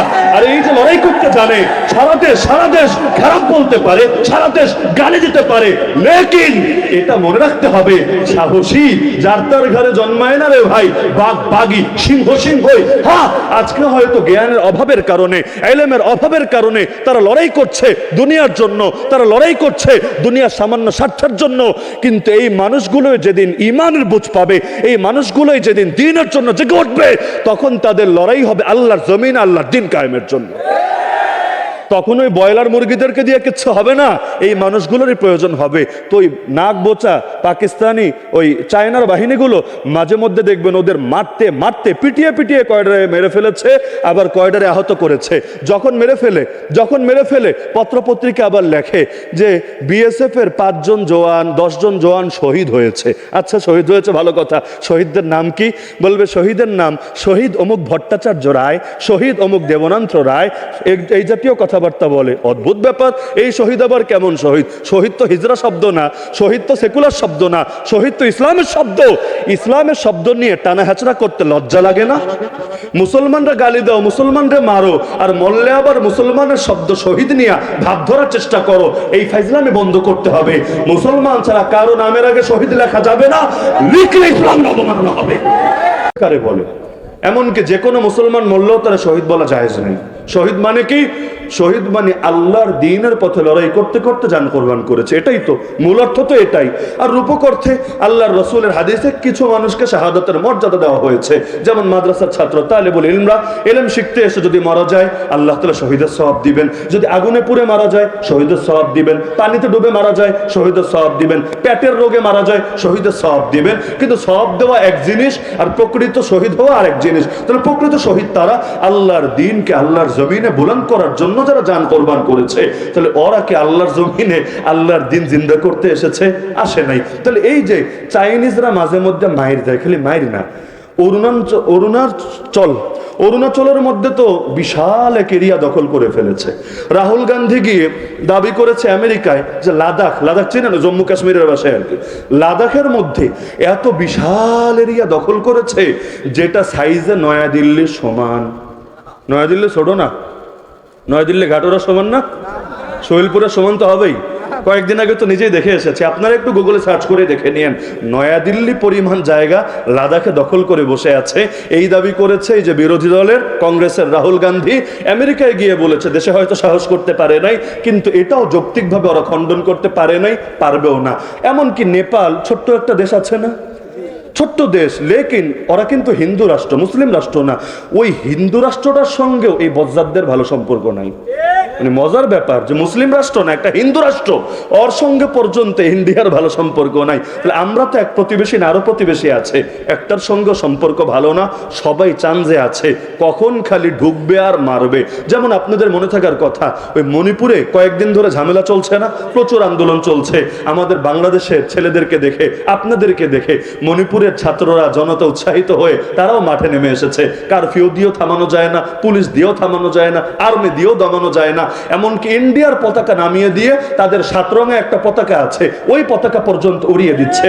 এখন মণিপুর মাত্র জাগতে শুরু করেছে, এর মধ্যে জম্মু কাশ্মীরে মুজাহিদিনরা একেবারে জিনিসপাতি নিয়ে গোলাগুলি শুরু করে দিয়েছে যে বহুত মেরেছিস, আর কত, এবার রক্ত দিয়েই সমাধান হবে।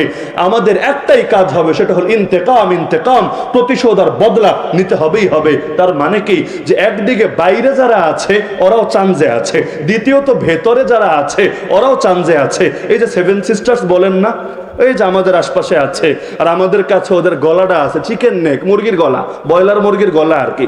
মুরগির গলাতে এমনি চাপ দিলেই শেষ, ছোট্ট একটা গলা, ও পাশেও অন্য রাষ্ট্র, এ পাশেও বাংলাদেশ, ছোট্ট একটা গলা। এই গলাটা নিয়ে সবসময় টেনশনে আছে। 7 সিস্টার্স, 7 সিস্টার্স মানে 7 বোন, 7 রাজ্য না।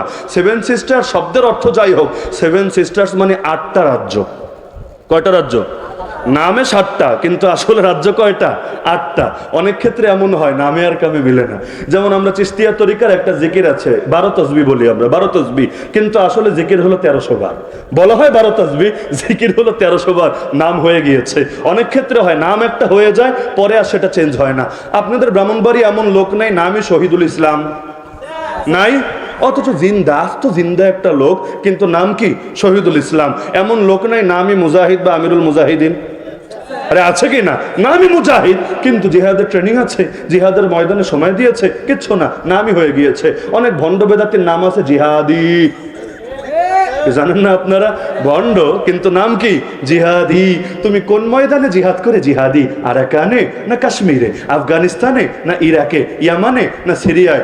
বলবে না না, ওই জিহাদ করলে তো আমাদের নেত্রী এতদিন কাশিমপুরে ভরে রাখতো, এই জিহাদ সেই জিহাদ না। এই জিহাদ আবার কোন জিহাদ? এই জিহাদ হলো কওমি হুজুরদের বিরুদ্ধে জিহাদ, ওয়াহাবিদের বিরুদ্ধে জিহাদ, খারেজিদের বিরুদ্ধে জিহাদ। এই জিহাদ হলো মাইক ফাটানো জিহাদ। কেমন হয় না, অনেক সময় নামে কামে মিল থাকে না। তো 7 সিস্টার্স মানে 7 বোন না, কয় বোন? 8 বোন, 8টা রাজ্য। প্রতিটা রাজ্যের মধ্যে অনেক বিদ্রোহী সংগঠন অস্ত্র শস্ত্র নিয়ে বসে আছে। লোকে বলে আর কি, অস্ত্র নাকি চীন দিয়েছে। তো চীন দেখ আর জাপান দেখ আর যেই দেশ দেখ, জিনিসপাতি নিয়ে বসে আছে, খালি সুযোগের অপেক্ষায়। দুর্বল পেলে ঠাস ঠাস করে মারতে শুরু করবে। আমাদের পার্বত্য অঞ্চলে যেমন স্বাধীনতা চায় অনেক উপজাতিদের সংগঠন, ওরাও স্বাধীনতা চায়, ভারত থেকে আলাদা হতে চায়। তো ওদিকে কাশ্মীর, মন্দির, এদিকে সেভেন সিস্টার্স, মাঝখানে আরো বহুত বহুত আছে, খালি চান্সের অপেক্ষায়। তো এবার তর্কের খাতিরে মানলাম যে আমাদের নেত্রী উস্কায়া দিল, তাড়াতাড়ি পাঠাও মোদিজি, আর সহ্য হচ্ছে না, শুভ কাজে দেরি করতে নাই, জলদি পাঠিয়ে দাও, মোল্লা মুন্সির একটা সাইজ করে দাও। তো বাহিনী মনে করেন আসলো হেলিকপ্টারে চড়ে, বিমানে চড়ে, যে আমাদের মোল্লা মুন্সিদের শহীদ করবে। ভালো কথা, যদিও ভুলক্রমে ব্রাহ্মণবাড়িয়ে আসলে খেলা জমে যাবে, অন্য যেখানে যায় যাক, অন্য যা করে করুক, এমনকি খালি যদি ভুলে ব্রাহ্মণবাড়িয়ার কোনো চিপায় চাপায় আসে, তারপর তো আসল খেলা জমবে। তো ঢুকতে দেরি, ঢুকলে যে একদিনে বের হতে পারবে 2 দিনে এমন না। 71 সালে ভাঙ্গা বন্দুক নিয়ে 9 মাস পর্যন্ত এদের আর যেতে দেয় নাই, আর এখন তো ভাঙ্গা বন্দুক না, আস্ত জিনিসপাতি আছে, এত সহজে কে ছেড়ে দেবে? তাহলে দেখা গেল এসে ঢুকলো, এখন লড়াই লম্বা লম্বা লম্বা হলো। আর বাংলাদেশের মানুষরে কি গুলির ভয় দেখিয়ে ঘরে ফেরানো যাবে? আরে আবু সাইদদেরকে দেখে মানুষ শিখে গেছে। একটা কথা মাথায় রেখে দেবেন গেথে খুব ভালো মতো, যে যেই জাতি রক্ত দেওয়া একবার শিখে যায়, ওই জাতিকে পৃথিবীর কোনো ভয় দেখিয়ে দমিয়ে রাখা যায় না। বাংলার দামাল ছেলেরা, আমাদের তাওহীদি জনতা রক্ত দিতে শিখে গেছে। এখন আর হামলা মামলা যুদ্ধের ভয় দেখিয়ে তাদেরকে রুখে দেওয়া যাবে না। তাহলে মনে করেন এসে খেলা শুরু করে দিল, খেলা চলতে থাকলো, 1 দিন 2 দিন, 1 সপ্তাহ 2 সপ্তাহ, 1 মাস 2 মাস, 2টা চান্স দিতে একসঙ্গে চলবে, 2টা না 3টা দাবার গুটি একসাথে চলবে। ওই দাবা খেলায় লোকে বলে আর কি, যে ভুল চাল একটা দিলে দেখা যায় গুটি সব মুহূর্তের মধ্যে নাই করে ফেলে, খুব চিন্তা করে দেওয়া লাগে। তা আবেগে মনে করেন, বিবেক বাদ দিয়ে আবেগে মনে করেন বাহিনী ঢুকালো, ওদিকে পাকিস্তান সালাম দিল, চীন সালাম দিল, নেপালও হাই হ্যালো দিল, কাশ্মীরের মুজাহিদিন যারা আছে তারাও একসঙ্গে জেগে উঠলো। জাগে না টিটকারি মেরেছিলি, বাংলাদেশে ছোটা লাদেন আগায়া, ঠিক হয় আব বড়া লাদেন আগায়া। তো এখন কি করবি দেখ না, কারণ আমাদের গালি দেয় কাঠমোল্লা বলে। কাঠমোল্লা, কাঠ তো নরম, তার মানে কাঠমোল্লার বাড়ি খেয়ে অবস্থা, কাঠমোল্লার ঠেঙ্গানি খেয়ে অবস্থা। আর স্টিল মোল্লা, রড মোল্লা যদি নামে, তখন না জানি কি হবে অবস্থা। হুমকি দাও, কারে হুমকি দাও? যারা গরুর দুধ খেয়ে বড় হয়েছে তাদের হুমকি দাও। আরে গরুর হলুদ হলুদ মুখ খেতে খেতে খেতে মাথার নাটবল্টু যা ছিল একটাও মনে এখন আর ঠিক নাই। এখন যতই আম্মা আম্মা করো কোনো লাভ নাই। তোমাদের এই গরু আম্মা এসে তোমাদেরকে বাঁচাবে আমাদের হাত থেকে? আরে লাভ নাই। তোমাদের আম্মা থাকলে আমাদের আব্বা আছে। কিভাবে? ভারতে আম্মার অভাব নাই, গরু আম্মা, দেশো আম্মা, আর কত কত আম্মা। আর বাংলাদেশে এক একটা ভন্ডের দরবারে গেলে আব্বা আব্বা আব্বা আব্বা, কত আব্বা রে বাবা। এক হলো বেদাতিদের ভণ্ড আব্বা, আর এক হলো বিয়ে দিতে গেলে নতুন আব্বা বানায়, নাম হইলো উকিল আব্বা। কি জানেন না আপনারা? উকিল আব্বা। তারপর হার লাইন আব্বা আব্বা, অভাব নাই। তাহলে এই দেশ আব্বা দিয়ে ভরা, ওই দেশ আম্মা দিয়ে ভরা। তা আম্মা পাঠাবা তোমাদের প্রোটেকশনের জন্য? লাভ নাই। আব্বারা বসে আছে এখানে মাঝখানে সীমান্তের কাঁটাতারের কারণে আব্বা আম্মার মিলন হয়তো হচ্ছে না, দূরে দূরে আছে, কিন্তু আম্মা পাঠালে লাভ নাই। আব্বারা যখন তাদের রিসিভ করবে, তাদের আগে এমনি যাবে পানি হয়ে। তো একদিকে মায়ের শুরু করবা, তোমার প্রতিবেশীরা, তাদের জন্য বৈধ হবে তোমার ভেতরে ঢোকা, কারণ তারা মাজলুমের পক্ষে দাঁড়ানোর যুক্তি দিবে। রাশিয়া ইউক্রেন লাগার কারণে আমেরিকা পর্যন্ত ইউক্রেনের পক্ষে দাঁড়ায় নাই। আরে দাঁড়ায় নাই, কিসের ভিত্তিতে দাঁড়ালো? যে মাজলুমের পক্ষে থাকতে হয়, এরা ভিকটিম, এদের পক্ষে থাকতে হয়। তো বাংলাদেশে মারবা, ওরা আঙ্গুল চুষবে, ওরা বলবে না না আমরা মাজলুমের পক্ষে আছি। তো দলে দলে যখন ঢুকতে শুরু করবে, আর মজার বিষয় কি জানেন, আমাদের আফগানিস্তানের ভাইয়েরা কি বসে থাকবে? কি ভেবেছেন আপনারা যে দেশ স্বাধীন হয়েছে, ব্যস্তাদের খেয়াল খতম হয়েছে? আর ইসলাম কখনো কাঁটাতারের বেড়ার মধ্যে সীমাবদ্ধ থাকে না। মুসলমানের জন্য এলাকায় কি আর গ্রামে কি, মহল্লায় কি আর থানায় কি, আরে বিভাগে কি আর জেলায় কি, দেশে কি আর বিদেশে কি। আরে মুসলিম হে হাম, ওয়াতন হে সারা জাহাঁ হামারা। মুসলমান যখন হয়েছি, কালেমা যখন পড়েছি, আরে পৃথিবীর পূর্ব থেকে পশ্চিম, উত্তর থেকে দক্ষিণ, যতখানি আমার রবের জমিন ততখানি আমাদেরও জমিন। মুসলমানদের কোনো ভেদাভেদ হয় না। আমেরিকায় যদি আফিয়া সিদ্দিকাকে বন্দী করে, তাকে রক্ষার জন্য বাংলাদেশের মুসলমানদের কাঁধেও দায়িত্ব চলে আসে। ফিলিস্তিনের আল আকসা যদি ইহুদিরা দখল করে, সেটা রক্ষা করার জন্য লড়াইয়ের ময়দানে নামা এই দেশের মুসলমানদের জন্য ফরজ হয়ে ওঠে। আরে বাবরি মসজিদ ভেঙে যদি রাম মন্দির নির্মাণ করে, আরব বিশ্বেও যত মুসলমান আছে, বাবরি মসজিদকে পুনরায় আবাদ করা তাদের জন্য ফরজ দায়িত্ব হয়ে ওঠে। তাহলে আমাদের ভাইয়েরা কি আমাদের ভুলে এভাবেই বসে থাকবে?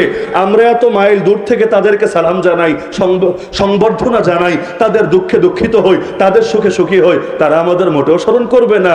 তাহলে ইসলামী বুঝো নাই, মুসলমানই চেনো নাই। সব মুসলমান জেলাপিখোর হয় না, কিছু মুসলমান এমন আশেক হয় রক্ত দিতেও তারা মোটেও পিছপা হয় না। সবাই মিলে যখন ঢুকবে আর দেশের ভেতরে সব বিদ্রোহীরা যখন একসঙ্গে মাথা উঁচু করে দাঁড়িয়ে যাবে, আর এদিকে ব্রাহ্মণবাড়িয়া, নরসিংদী চরের দামাল ছেলেরাও ওদের বিরুদ্ধে লড়াই চালাতে থাকবে, তখন তো অবস্থা হবে ছাইরা দে মাকাইন দেওয়াচ্ছি। সোভিয়েত ইউনিয়নের কথা মনে আছে আপনাদের? একদিকে আমেরিকা ছিল সুপার পাওয়ার, আর একদিকে সোভিয়েত ইউনিয়ন সুপার পাওয়ার। জিহাদ করতে, যুদ্ধ করতে ঢুকেছিল আফগানিস্তানের জমিনে, মুজাহিদদের মেরে তামা তামা করে দেশের বুকে বাম রাজনীতি আর সমাজতন্ত্রের পতাকা উড়াবে ঢুকেছে।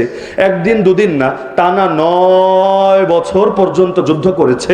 এই বাংলাদেশের অনেক মানুষও সেই জিহাদে শরিক হয়েছে, যাদের অধিকাংশ আজও কাশিমপুর কারাগারে। মাথায় গেঁথে রেখেন, আমাদের যে ভাইয়েরা পবিত্র জিহাদে শরিক হয়েছে বাংলাদেশ থেকে গিয়ে আফগানিস্তানে, ওই সময় এটা দোষের বিষয় ছিল না। এরশাদ ছিল তখন ক্ষমতায়, এই প্রেসিডেন্ট পর্যন্ত অনেক বিষয় জানতো, কিন্তু এগুলো নিয়ে হস্তক্ষেপ করতো না। কেন? কারণ যুদ্ধ ছিল সোভিয়েতের বিরুদ্ধে, পক্ষে ছিল আমেরিকা। কারণ সাববেজি সম্পর্ক না, তো সতীনে সতীনে যখন লাগে ওরকম অবস্থা আর কি। তো সোভিয়েতের বিরুদ্ধে যুদ্ধ, আমেরিকা পক্ষে ছিল। এজন্য বাংলাদেশ থেকেও গিয়ে যারা লড়াই করেছে এদের কাউরে জঙ্গি বলা হতো না, সন্ত্রাসী বলা হতো না। তো লড়াই যখন সোভিয়েতের বিরুদ্ধে তখন হয় মুজাহিদ, আর লড়াই যখন আমেরিকার বিরুদ্ধে তখন হয় জঙ্গি। ওই 71-এর চেতনা নিয়ে কলেজে ভার্সিটিতে খুনোখুনি করলেও তারা দেশের দুশ্মন হয় না, আর দাড়ি টুপি নিয়ে জোরে একটা ভাষণ দিলেও তারা জঙ্গি গালি খেতে দেরি হয় না, এরকম অবস্থা। তাহলে যে প্রসঙ্গে বলছিলাম, সোভিয়েত ইউনিয়ন যুদ্ধ করেছিল আফগানিস্তানে। 9 বছর যুদ্ধ করার ফলকে জানেন? এর 2-2.5 বছরের মধ্যে পৃথিবীর মানচিত্র থেকে সোভিয়েত ইউনিয়ন নামটাই গেছে হারিয়ে। তো ইন্ডিয়া নামে একটা দেশ আছে না আমাদের পাশে, কি জানেন না? একটা দেশ আছে না, এই দেশটা গরুর মুখ খেয়ে খেয়ে একবার যদি খালি লড়াই করতে নামে, ইনশাআল্লাহ সুম্মা ইনশাআল্লাহ, আমি আল্লাহর উপর পরিপূর্ণ ভরসা রেখে বলছি, বাস্তবতার দৃষ্টিকোণ থেকে বলছি, খালি ঈমান আকীদা না, বাস্তবতার দৃষ্টিকোণ থেকে বলছি যে ওর আশপাশে যে প্রতিবেশীরা আছে, ওর ভেতরে যে মুজাহিদিনরা আছে, ওর ভেতরে আরো যত বিদ্রোহীরা আছে, বাংলার যে দামাল ছেলেরা আছে, এমনকি আমেরিকাও তো এখন আমাদের দেশের নেতার পক্ষে। জানেন না, উনি তো জাতীয় ব্যক্তিত্ব না, আন্তর্জাতিক ব্যক্তিত্ব। তো তারে যদি মারতে আসে, আমেরিকাও তার বিপক্ষে গিয়ে ওদের পক্ষ নেবে, এটা যুক্তি ধরে না, বরং উল্টোটাই কিন্তু হওয়ার আশঙ্কা আছে। আমেরিকার প্রতিনিধি ইতিমধ্যে এসে বাংলাদেশে বলেছে, সরকার আপনাদের সাথে ডাইরেক্ট সম্পর্ক করতে চাই, এই মূত্রখোরদেরকে বাদ দিয়ে সম্পর্ক করতে চাই। বলে নাই? বলে নাই? তার মানে মূত্রখোর আর গোবরখোর, আরে আল্লাহ, গন্ধ কি! আমি আমার জীবনে একটা ভুলই মনে হয় করেছে, সেটা হলো ইন্ডিয়া যাওয়া। বাস্তবেই এত গন্ধ আমার এখনো মনে পড়লে বমি আসতে চায়। বাস্তবে কারো যদি বিশ্বাস না হয়, আর কিছু লাগবে না, খালি একটু দিল্লি চক্কর দিয়ে আইসেন। মানে গন্ধ যে কত প্রকার আর কি হতে পারে, বিশেষ কইরা গরুর ভক্তি আর শ্রদ্ধা করতে করতে গোবর আর গোবর আর গোবর। হায় আল্লাহ, হাইওয়ে রোডের মধ্যে পর্যন্ত গোবর, বাজারে গোবর, হাটে গোবর, আর মানুষের গায়ে কি গন্ধ! গোসল যে কয়দিনে করে আল্লাহ ভালো জানে। যখন দেওবন্দ থেকে দিল্লি ফিরছিলাম, এসি ট্রেনের মধ্যে, এসি বগির মধ্যে, সামনে বসেছে এক মহিলা, আর আশপাশে হলো আর অন্যান্য মানুষ, পেছনের সিটে পড়েছি আমরা। আল্লাহ হেফাজত করুক, এই দৃশ্যটা কল্পনা করলো আমার বারবার মানে মাথার মধ্যে অন্যরকম অবস্থা হয়।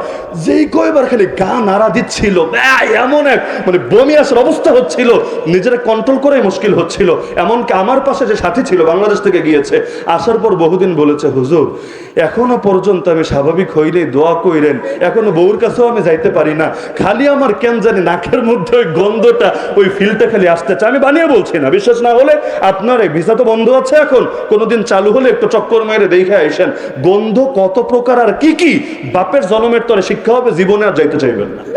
এজন্য আমি বলি, জীবনে পাপ করলে একটাই করেছি, গন্ধের দেশে যাওয়া, আর জীবনে ইনশাআল্লাহ যাব না। ওরা স্থায়ী ভিসা বন্ধ করলে আমি আরো বেশি খুশি। তাহলে এই যে গন্ধের জাতি যারা, দুর্গন্ধময় জাতি যারা, আরে ওরা আসবে আমাদেরকে মিটাতে, ইনশাআল্লাহ সুম্মা ইনশাআল্লাহ। ওদের নাম নিশানাও বাকি থাকবে না পৃথিবীর মানচিত্রে। ভয় কিসের? ভয় কিসের?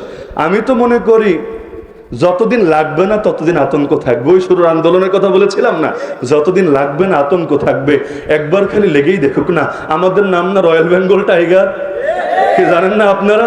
রয়্যাল বেঙ্গল টাইগার, আরে বাঘ বাঘই থাকে, খাঁচার ভেতরে বললেও বাঘ বাঘই থাকে। এমন কি বাঘের এরিয়া থাকে না রে ভাই, এরিয়া কুত্তার থাকে, কুত্তার এক এক জায়গায় গিয়ে মুতে, আরে ঠ্যাং উঁচু করে মুতে, এরপর সেটার নিজের এরিয়া বানায়। ওরা কিন্তু বাউন্ডারি দেয়, জানেন কিনা আপনারা? কুকুর কিন্তু বাউন্ডারি দেয়, এই গাছের তলায়, ওই গাছের তলায়, ওই গাছের তলায়, এই গাছের তলায়, এটা ওর এরিয়া, এখানে কেউ আসতে পারবে না। এমনকি এই মোতার আগে প্রথমে নাক দিয়ে ঘ্রাণ নিয়ে নেয়, আগে আবার কেউ পবিত্র কর্মটা সেরে গিয়েছে কিনা, মানে আগে কেউ এই এলাকা দখল করে রেখেছে কিনা, এভাবে ওরা ওদের এরিয়া ভাগ করে। কিন্তু বাঘের কিন্তু এরিয়া থাকে না।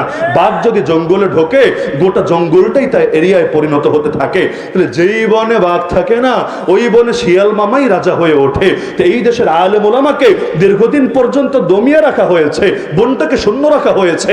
আরে তাই বলে শিয়াল মামারা লেজ উঁচিয়ে উঁচিয়ে বাঘ সেজে বসেছে। আরে তাতে কি, যখন এই জাতি জেগেই উঠেছে, যখন এই বাঘগুলো জঙ্গলে ঢুকেই গিয়েছে, আরে তখন আর শিয়াল কি, আর বান্দর কি, আর কুকুর কি, আর অন্যান্য জন্তু জানোয়ার কি, একবার যখন বাঘ গর্জন দিয়ে উঠবে, ওরা তো লেজ গুটিয়ে পালানোর জায়গা খুঁজে পাবে না। তাহলে ভয়ের কোনো কারণ নাই। মনে রাখবেন যে ভয়ের কোনো কারণ নাই, বিজয় আমাদের হবেই হবে ইনশাআল্লাহ। তাহলে তন্ত্রমন্ত্রের পিছনে দৌড়ায় লাভ নাই, ইসলামের পক্ষে দৌড়াই। হ্যাঁ, বিজয়ের মালিক কে? আচ্ছা, এটা বলে শেষ করে 2024-এ মহব্বতের জায়গায় শেষ করতে চাইলেও কেমন জানি কথা লম্বা হয়ে যায়। বেশি কষ্ট পাচ্ছেন নাকি আপনারা? আচ্ছা, 2024-এ বিজয় আসবে, এটা আপনারা কেউ ভেবেছিলেন? বিশ্বাস করেন, আমিও কিন্তু ভাবি নাই। এমনকি বাংলাদেশের অনেক বড় বড় আলেমের সাথে কথা বলতাম যে হুজুর, আমাদেরকে মুক্তি কোনোদিন আসবে না? বলতে আগামী 20 বছরে এই নাম মুখে নিও না। আমি একদম নাম ধরে ধরে বলতে পারবো কে কে বলেছে আগামী 20 বছরে এই নাম মুখে নিও না। আমি বলতাম কেন? আম্মাজান যদি মারা যায়, আব্বাজানের বউ আম্মাজান না, আব্বাজানের কন্যা আম্মাজান আর কি, যে ড্যাডিজানের কন্যা যদি মারা যায় তাতেও মুক্তি আসবে না? বলল না, এমন সিস্টেম করে রেখেছে, এক আম্মাজান মরল মুক্তি আসবে না, এরপরও সিলসিলা আর সিলসিলা আর সিলসিলা চলতেই থাকবে। আল্লাহর কি আজীব কুদরত, যেখানে গিয়ে সবার চিন্তার দৌড় শেষ। এমনকি রাজনীতিবিদ যারা আছে, বড় বড় রাজনৈতিক দল করে, এরাও ভাবতে পারে নাই আল্লাহ ছোট ছোট বাচ্চাদেরকে দিয়ে ওদেরকে ল্যাজ গুটিয়ে ভাগিয়ে ছেড়েছে। যেখানে গিয়ে বান্দার চিন্তার দৌড় শেষ, সেখানে আল্লাহর কুদরত শুরু। তাহলে আমরা হতাশ হব কেন? আমরা হতাশ হব কেন? আরে আমরা তো নেমেছি এই ময়দানে চূড়ান্ত বিজয় অর্জনের জন্য। চূড়ান্ত বিজয় মানে শাহাদাত, শাহাদাতের জন্য। তাহলে আমাদের চিন্তার কি আছে? চেষ্টা করতে থাকি না। আল্লাহ চাইলে 2 বছর পরেও হতে পারে, আল্লাহ চাইলে 20 বছর পরেও হতে পারে। দিনের জন্য বেলাল হওয়া লাগলো আলহামদুলিল্লাহ, দিনের জন্য খালেদ বিন ওয়ালিদ হওয়া লাগলো আলহামদুলিল্লাহ, দিনের জন্য সুমাইয়া হওয়া লাগলো লাব্বাইক আল্লাহুম্মা লাব্বাইক, আর দিনের জন্য যদি মোহাম্মদ বিন কাসেম হওয়া লাগে তখন লাব্বাইক আল্লাহুম্মা লাব্বাইক। আমরা হর হালতে রেডি আছি। সুতরাং আমাদের পিছপা হওয়ার কোনো কারণ নাই, আমরাই বিজয়ী হব ইনশাআল্লাহ। তো লম্বা চওড়া কোনো আলোচনা করছি না, শুধু এই বার্তাটা আমি দিয়ে যাচ্ছি, মনোবল ভাঙবেন না, শুধু দাওয়াত দিতেই থাকেন, দিতেই থাকেন, দিতেই থাকেন। আর যাদেরকে দাওয়াত দেবেন প্রত্যেককে সমর্থক না, কর্মীতে পরিণত করেন। কর্মী যারা নিজের জানও বিলিয়ে দিতে রাজি, যারা অর্থের কাছেও বিক্রি হবে না, নারী কেলেঙ্কারি তো জড়াবে না, পৃথিবীর কোনো স্বার্থ যাদেরকে এই পথ থেকে সরাতে পারবে না, একমাত্র মৃত্যু ছাড়া এই পথ থেকে যারা এক চুলো পিছপা হবে না ইনশাআল্লাহ, তাদের হাতেই আগামীর বাংলাদেশের নতুন বিজয় রচিত হবে ইনশাআল্লাহ। মনে থাকবে ইনশাআল্লাহ, মনে থাকবে ইনশাআল্লাহ। আর শেষে আপনার অনুমতি দিলে আমি 1 মিনিটে আর 2টা ছোট বার্তা দেই। মন চাচ্ছে আর কি করবো, ছোট 2টা বার্তা দেই। 1 নম্বর বার্তা, নির্বাচনকে সামনে রেখে, আমি নির্বাচন তন্ত্রমন্ত্র এগুলো নিয়ে আলাদা স্বপ্ন দেখি না, কিন্তু এই বার্তাটা আমি দিতে চাচ্ছি, নির্বাচনকে সামনে রেখে খতমে নবুয়তের দাবিটা নিয়ে আল্লাহর হস্তে একটু সোচ্চার হন। কেন জানেন? আমি রাজনীতি করি না, তবে ক্ষুদ্র মস্তিষ্কে টুকটাক জ্ঞান বুদ্ধি তো আছে, এটা দিয়ে আমি যেটা বুঝি, এখনই সময়, এখনই সময়। স্বাধীনতার 53 বছরে আমরা পারি নাই, এখন সবগুলো দলের কেন্দ্রীয় নেতাদের কাছে গিয়ে আমরা সাফ জানিয়ে দেব, বিচ্ছিন্ন ভাবে না, গোটা জাতি একতাবদ্ধ হয়ে মুরব্বীদেরকে দিয়ে এই বার্তা দিয়ে দেব, ক্ষমতায় যাওয়ার আগে, নির্বাচনে যাওয়ার আগেই তোমাদেরকে প্রতিজ্ঞা করতে হবে, নির্বাচনী প্রতিশ্রুতির মধ্যে গোটা জাতিকে জানিয়ে দিতে হবে যে ক্ষমতায় আসলে কাদিয়ানীদের কাফের ঘোষণা করবাই করবা। যদি ওয়াদা দিতে পারো, যদি ওয়াদা দিতে পারো ভোট পাবা, যদি ওয়াদা দিতে না পারো কোনো ভোট তোমাদেরকে দেওয়া হবে না। এমনকি এই দাবি যদি চারদিকে সরিয়ে দিতে পারেন না, ভয়ে হোক, আতঙ্কে হোক, দেখবেন নির্বাচনী প্রতিশ্রুতির মধ্যে এটা ঢুকিয়ে ছাড়বেই ছাড়বে ইনশাআল্লাহ। হ্যাঁ, এখন বলতে পারেন যদি ক্ষমতায় গিয়ে ভুলে যায়, ব্যাপার না, ওয়াদাটা খালি দেখ না। যদি ভুলেও যায় বা বাটপারিও করে, সোজা আঙ্গুলে ঘৃণা উঠলে আঙ্গুল বাঁকা করার ইতিহাস এই জাতির আছে। আগে শুরুর ধাপটা তো অন্তত করেন। তা আপনারা শহীদ বাড়িয়ার মানুষ জাগলে গোটা দেশ জাগবে ইনশাআল্লাহ। কারণ বাংলাদেশ ইতিপূর্বে হাটহাজারিয়া শহীদ বাড়িয়া কয়েকবার ইতিহাস রচনা করেছে। তা আমার একটা অনুরোধ, যদিও আমি সর্বপরিসর অনুরোধটা জানাচ্ছি, কিন্তু অনুরোধ সবার কানেই পৌঁছে যাবে ইনশাআল্লাহ, যে নির্বাচনকে সামনে রেখে এই প্রতিজ্ঞা নিব সবার থেকে, সবগুলো দল, যে তোমাদের নির্বাচনী প্রতিশ্রুতিতে রাখতে হবেই হবে। না হলে ভোট চাইতে আসলে আমরা বলবো তোমরা নবীর দুশমন, তোমরা কাদিয়ানীদের দালাল, তোমরা আল্লাহর রাসূলের বিরুদ্ধে ময়দানে নেমেছো। তো এই কাজটা আমরা করতে পারবো না ইনশাআল্লাহ। রাজনীতি করি বা না করি, এটা আমাদের ইমানের কাজ। আর 2 নম্বর কাজ হলো আপনারা একটু নামগুলো পাল্টানোর চেষ্টা করবেন। হিন্দুয়ানি নাম আছে অনেক, যদি এলাকায় হিন্দু সংখ্যাগরিষ্ঠ থাকে এটা ঠিক আছে, নাম থাক, সমস্যা নাই। কিন্তু এলাকায় মুসলমান আর মুসলমান, আলেম ওলামা আর আলেম ওলামা, দিনদার আর দিনদার, কিন্তু নাম হবে কাফের মুশরিকদের নাম। আমার ইমানে তো এটা বাধে। আপনাদের বাধে না? আপনাদের বাধে না? হ্যাঁ, বলতে পারেন অপারগ, কিন্তু অপারগতা দূর করবেন কিভাবে? সবাই মিলে আওয়াজ তুলতে হবে না? আরে আলহামদুলিল্লাহ, দেখেন আগে ওই যে মাওয়া যে হাইওয়ে সেতুটা আছে, এটার নাম ছিল ড্যাডিজানের নামে। ড্যাডিজান বুঝেছেন? যার মূর্তি দিয়ে সারা দেশ ভরা ছিল, যার আঙ্গুল দিয়ে অনেক জায়গায় ভাস্কর্য বানিয়ে রেখেছিল, পাবলিক মূর্তিও বিদায় করেছে, আঙ্গুলও বিদায় করেছে। আমাদের মধুপুরের পীর সাহেব উদ্যোগ নিয়ে ওই ড্যাডিজানের নাম সরিয়ে জাতির পিতা ইব্রাহিম আলাইহিস সালাম মহাসড়ক নামে ওই রোডের নামকরণ করেছে। অনেকে ভয় পেয়েছে, আরে নাম তো দিয়েছে, নাম থাকবে নাকি আবার গিয়ে সমন্বয়ক পরিচয়ে বা এই সেই পরিচয়ে নামিয়ে দেবে? আমি বলেছিলাম, আরে নামটা কে দিয়েছে আগে খোঁজ তো নাও।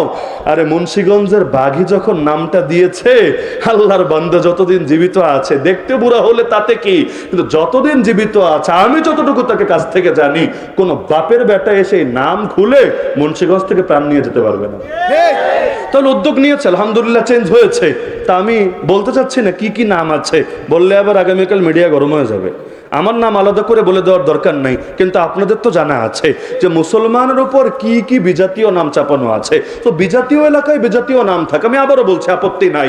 যেমন মন্দিরের ভিতর মূর্তি থাকুক, এটা নিয়ে আমার আপত্তি নাই, কিন্তু রাস্তায় এনে মূর্তি বসাবা, আমার ঘরের সামনে এনে মূর্তি বসাবা, এটার সাথে একমত হওয়ার কোনো সুযোগ নাই। তাহলে তোমার এলাকার নাম তোমাদের নামে দাও গিয়ে, আমাদের সমস্যা নাই। কিন্তু মুসলিম এলাকা, ইমানদারদের এলাকা, আলেম ওলামার এলাকার নাম দিবে এমন একটা নাম, যেই কয়বার নামটা মুখে নেবে ওই কয়বার ভেতরে ঈমান নাড়া দিয়ে উঠবে। এটা আমার বিবেকে বাধে, আপনাদের বাধে না? যদি বাধে একযোগে জাগতে পারবেন না ইনশাআল্লাহ? জাগলে এগুলো ব্যাপার না, সবকিছু মিষ্টি মিষ্টি কথা দিয়ে হয় না। এই যে ব্রাহ্মণবাড়িয়া বিশ্ব রোডের আগে একটা মাদ্রাসার মধ্যে ছবি টানানো ছিল, মানুষের ছবি। আমি প্রতিবাদ করেছিলাম ব্রাহ্মণবাড়িয়ার বুকে বসেই, যে দীর্ঘ কয়েক মাস থেকে দেখছি তো ভাস্কর্যের বিরুদ্ধে এত আন্দোলন করে কি লাভ? এই যে এত আন্দোলন করলাম, এত হামলা মামলা, এমনকি আমাদের অনেক আলেমকে বিভিন্ন মাহফিলে পর্যন্ত যেতে দেওয়া হলো না। তো ভাস্কর্যের বিরুদ্ধে আমরা আন্দোলন করলাম কেন? যে ভাস্কর্য এটা সিমেন্ট দিয়ে বানায়, ইট দিয়ে বানায়। তো ছবি যদি প্রিন্ট করে টানায়, প্রিন্ট মোবাইলের ছবি বলছি না, প্রিন্ট করে যদি টানায়, এর মধ্যে আর ভাস্কর্যের মধ্যে কি পার্থক্য আমাকে বোঝান। এমনকি ভাস্কর্যের চাইতে এটা বেশি স্পষ্ট, বেশি ক্লিয়ার। তো ভাস্কর্য যেমন হারাম, এই প্রতিকৃতিগুলো, এই চিত্রগুলো সমান হারাম। এখন যদি কোনো মাদ্রাসার সামনেও এটা থাকে তবুও হারাম। এমনকি নবীর চিত্র বানিয়ে কেউ যদি টানায় সেটাও হারাম। হারাম তো হারামই, এখন যার নামে করবো সেটাই হারাম। আলহামদুলিল্লাহ প্রতিবাদে কাজ হয়েছে, এখন আসা যাওয়া করি, আমার বড় ভালো লাগে। ছবি নাই, এমনকি কেউ বলেছিল হুজুর বললেন তো যদি আরো বিগড়ে যায়, একটার জায়গায় যদি 2টা লাগে। আমি বলেছি এই জায়গাটা তো শহীদ বাড়ি, এটা মনে রাখতে হবে, লাগায় দেখুক না এরপর অবস্থা কি হয়ে ছাড়ে। তাহলে ইনশাআল্লাহ সবই পরিবর্তন হবে। একটু দাবি নিয়ে সোচ্চার হন, পারবেন না ইনশাআল্লাহ? নাকি আমি আবার উস্কানি দিচ্ছি? উস্কানিমূলক বয়ান হয়ে যাচ্ছে নাকি? না, আমি আপনাদের আদর্শ জাগ্রত করতে চাচ্ছি। নবীর আদর্শ এটাই ছিল। আল্লাহ নবী মানুষের নামও পাল্টে দিতেন। যদি কোনো বড় সাহাবীও আসতো কিন্তু নাম ভালো না, নামের মধ্যে খারাপ অর্থ আছে, নবী আগের নাম বাদ, তোর নতুন নাম হবে এটা। কারো নাম ছিল সূর্যের গোলাম আব্দুল শামস, নবী বলেছেন তুই এখন থেকে আব্দুল্লাহ। তা আপনাদের নাম আছে না অনেকগুলো, তো এই নামগুলো পাল্টানো নবীর আদর্শ না? নাকি খেলে জেলাপি খাওয়া নবীর আদর্শ? তো নামগুলো পাল্টানো যদি নবীর আদর্শ হয়, একটা আওয়াজ তুলতে পারবেন না? পারবেন তো ইনশাআল্লাহ? তা আমি আশাবাদী হতে পারি তো? তা আমার একটা দিলের আশা যে এই বছর তো আমরা 71-এর চেতনা নিয়ে মাহফিল করলাম আর কি, মানে 71 বছর।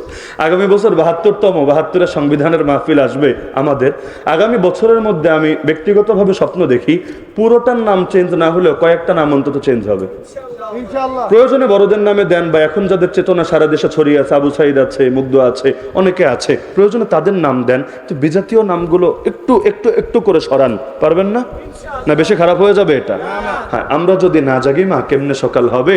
তোমার ছেলে জাগলে গোমা, রাত পোহাবে তবে। আল্লাহ আমাদের সবাইকে কবুল করুন। এই প্রচন্ড গরমের ভেতর আপনারা যারা কষ্ট করে মাহফিল শুনেছেন, আল্লাহ সবাইকে জাযায়ে খায়ের দান করুন।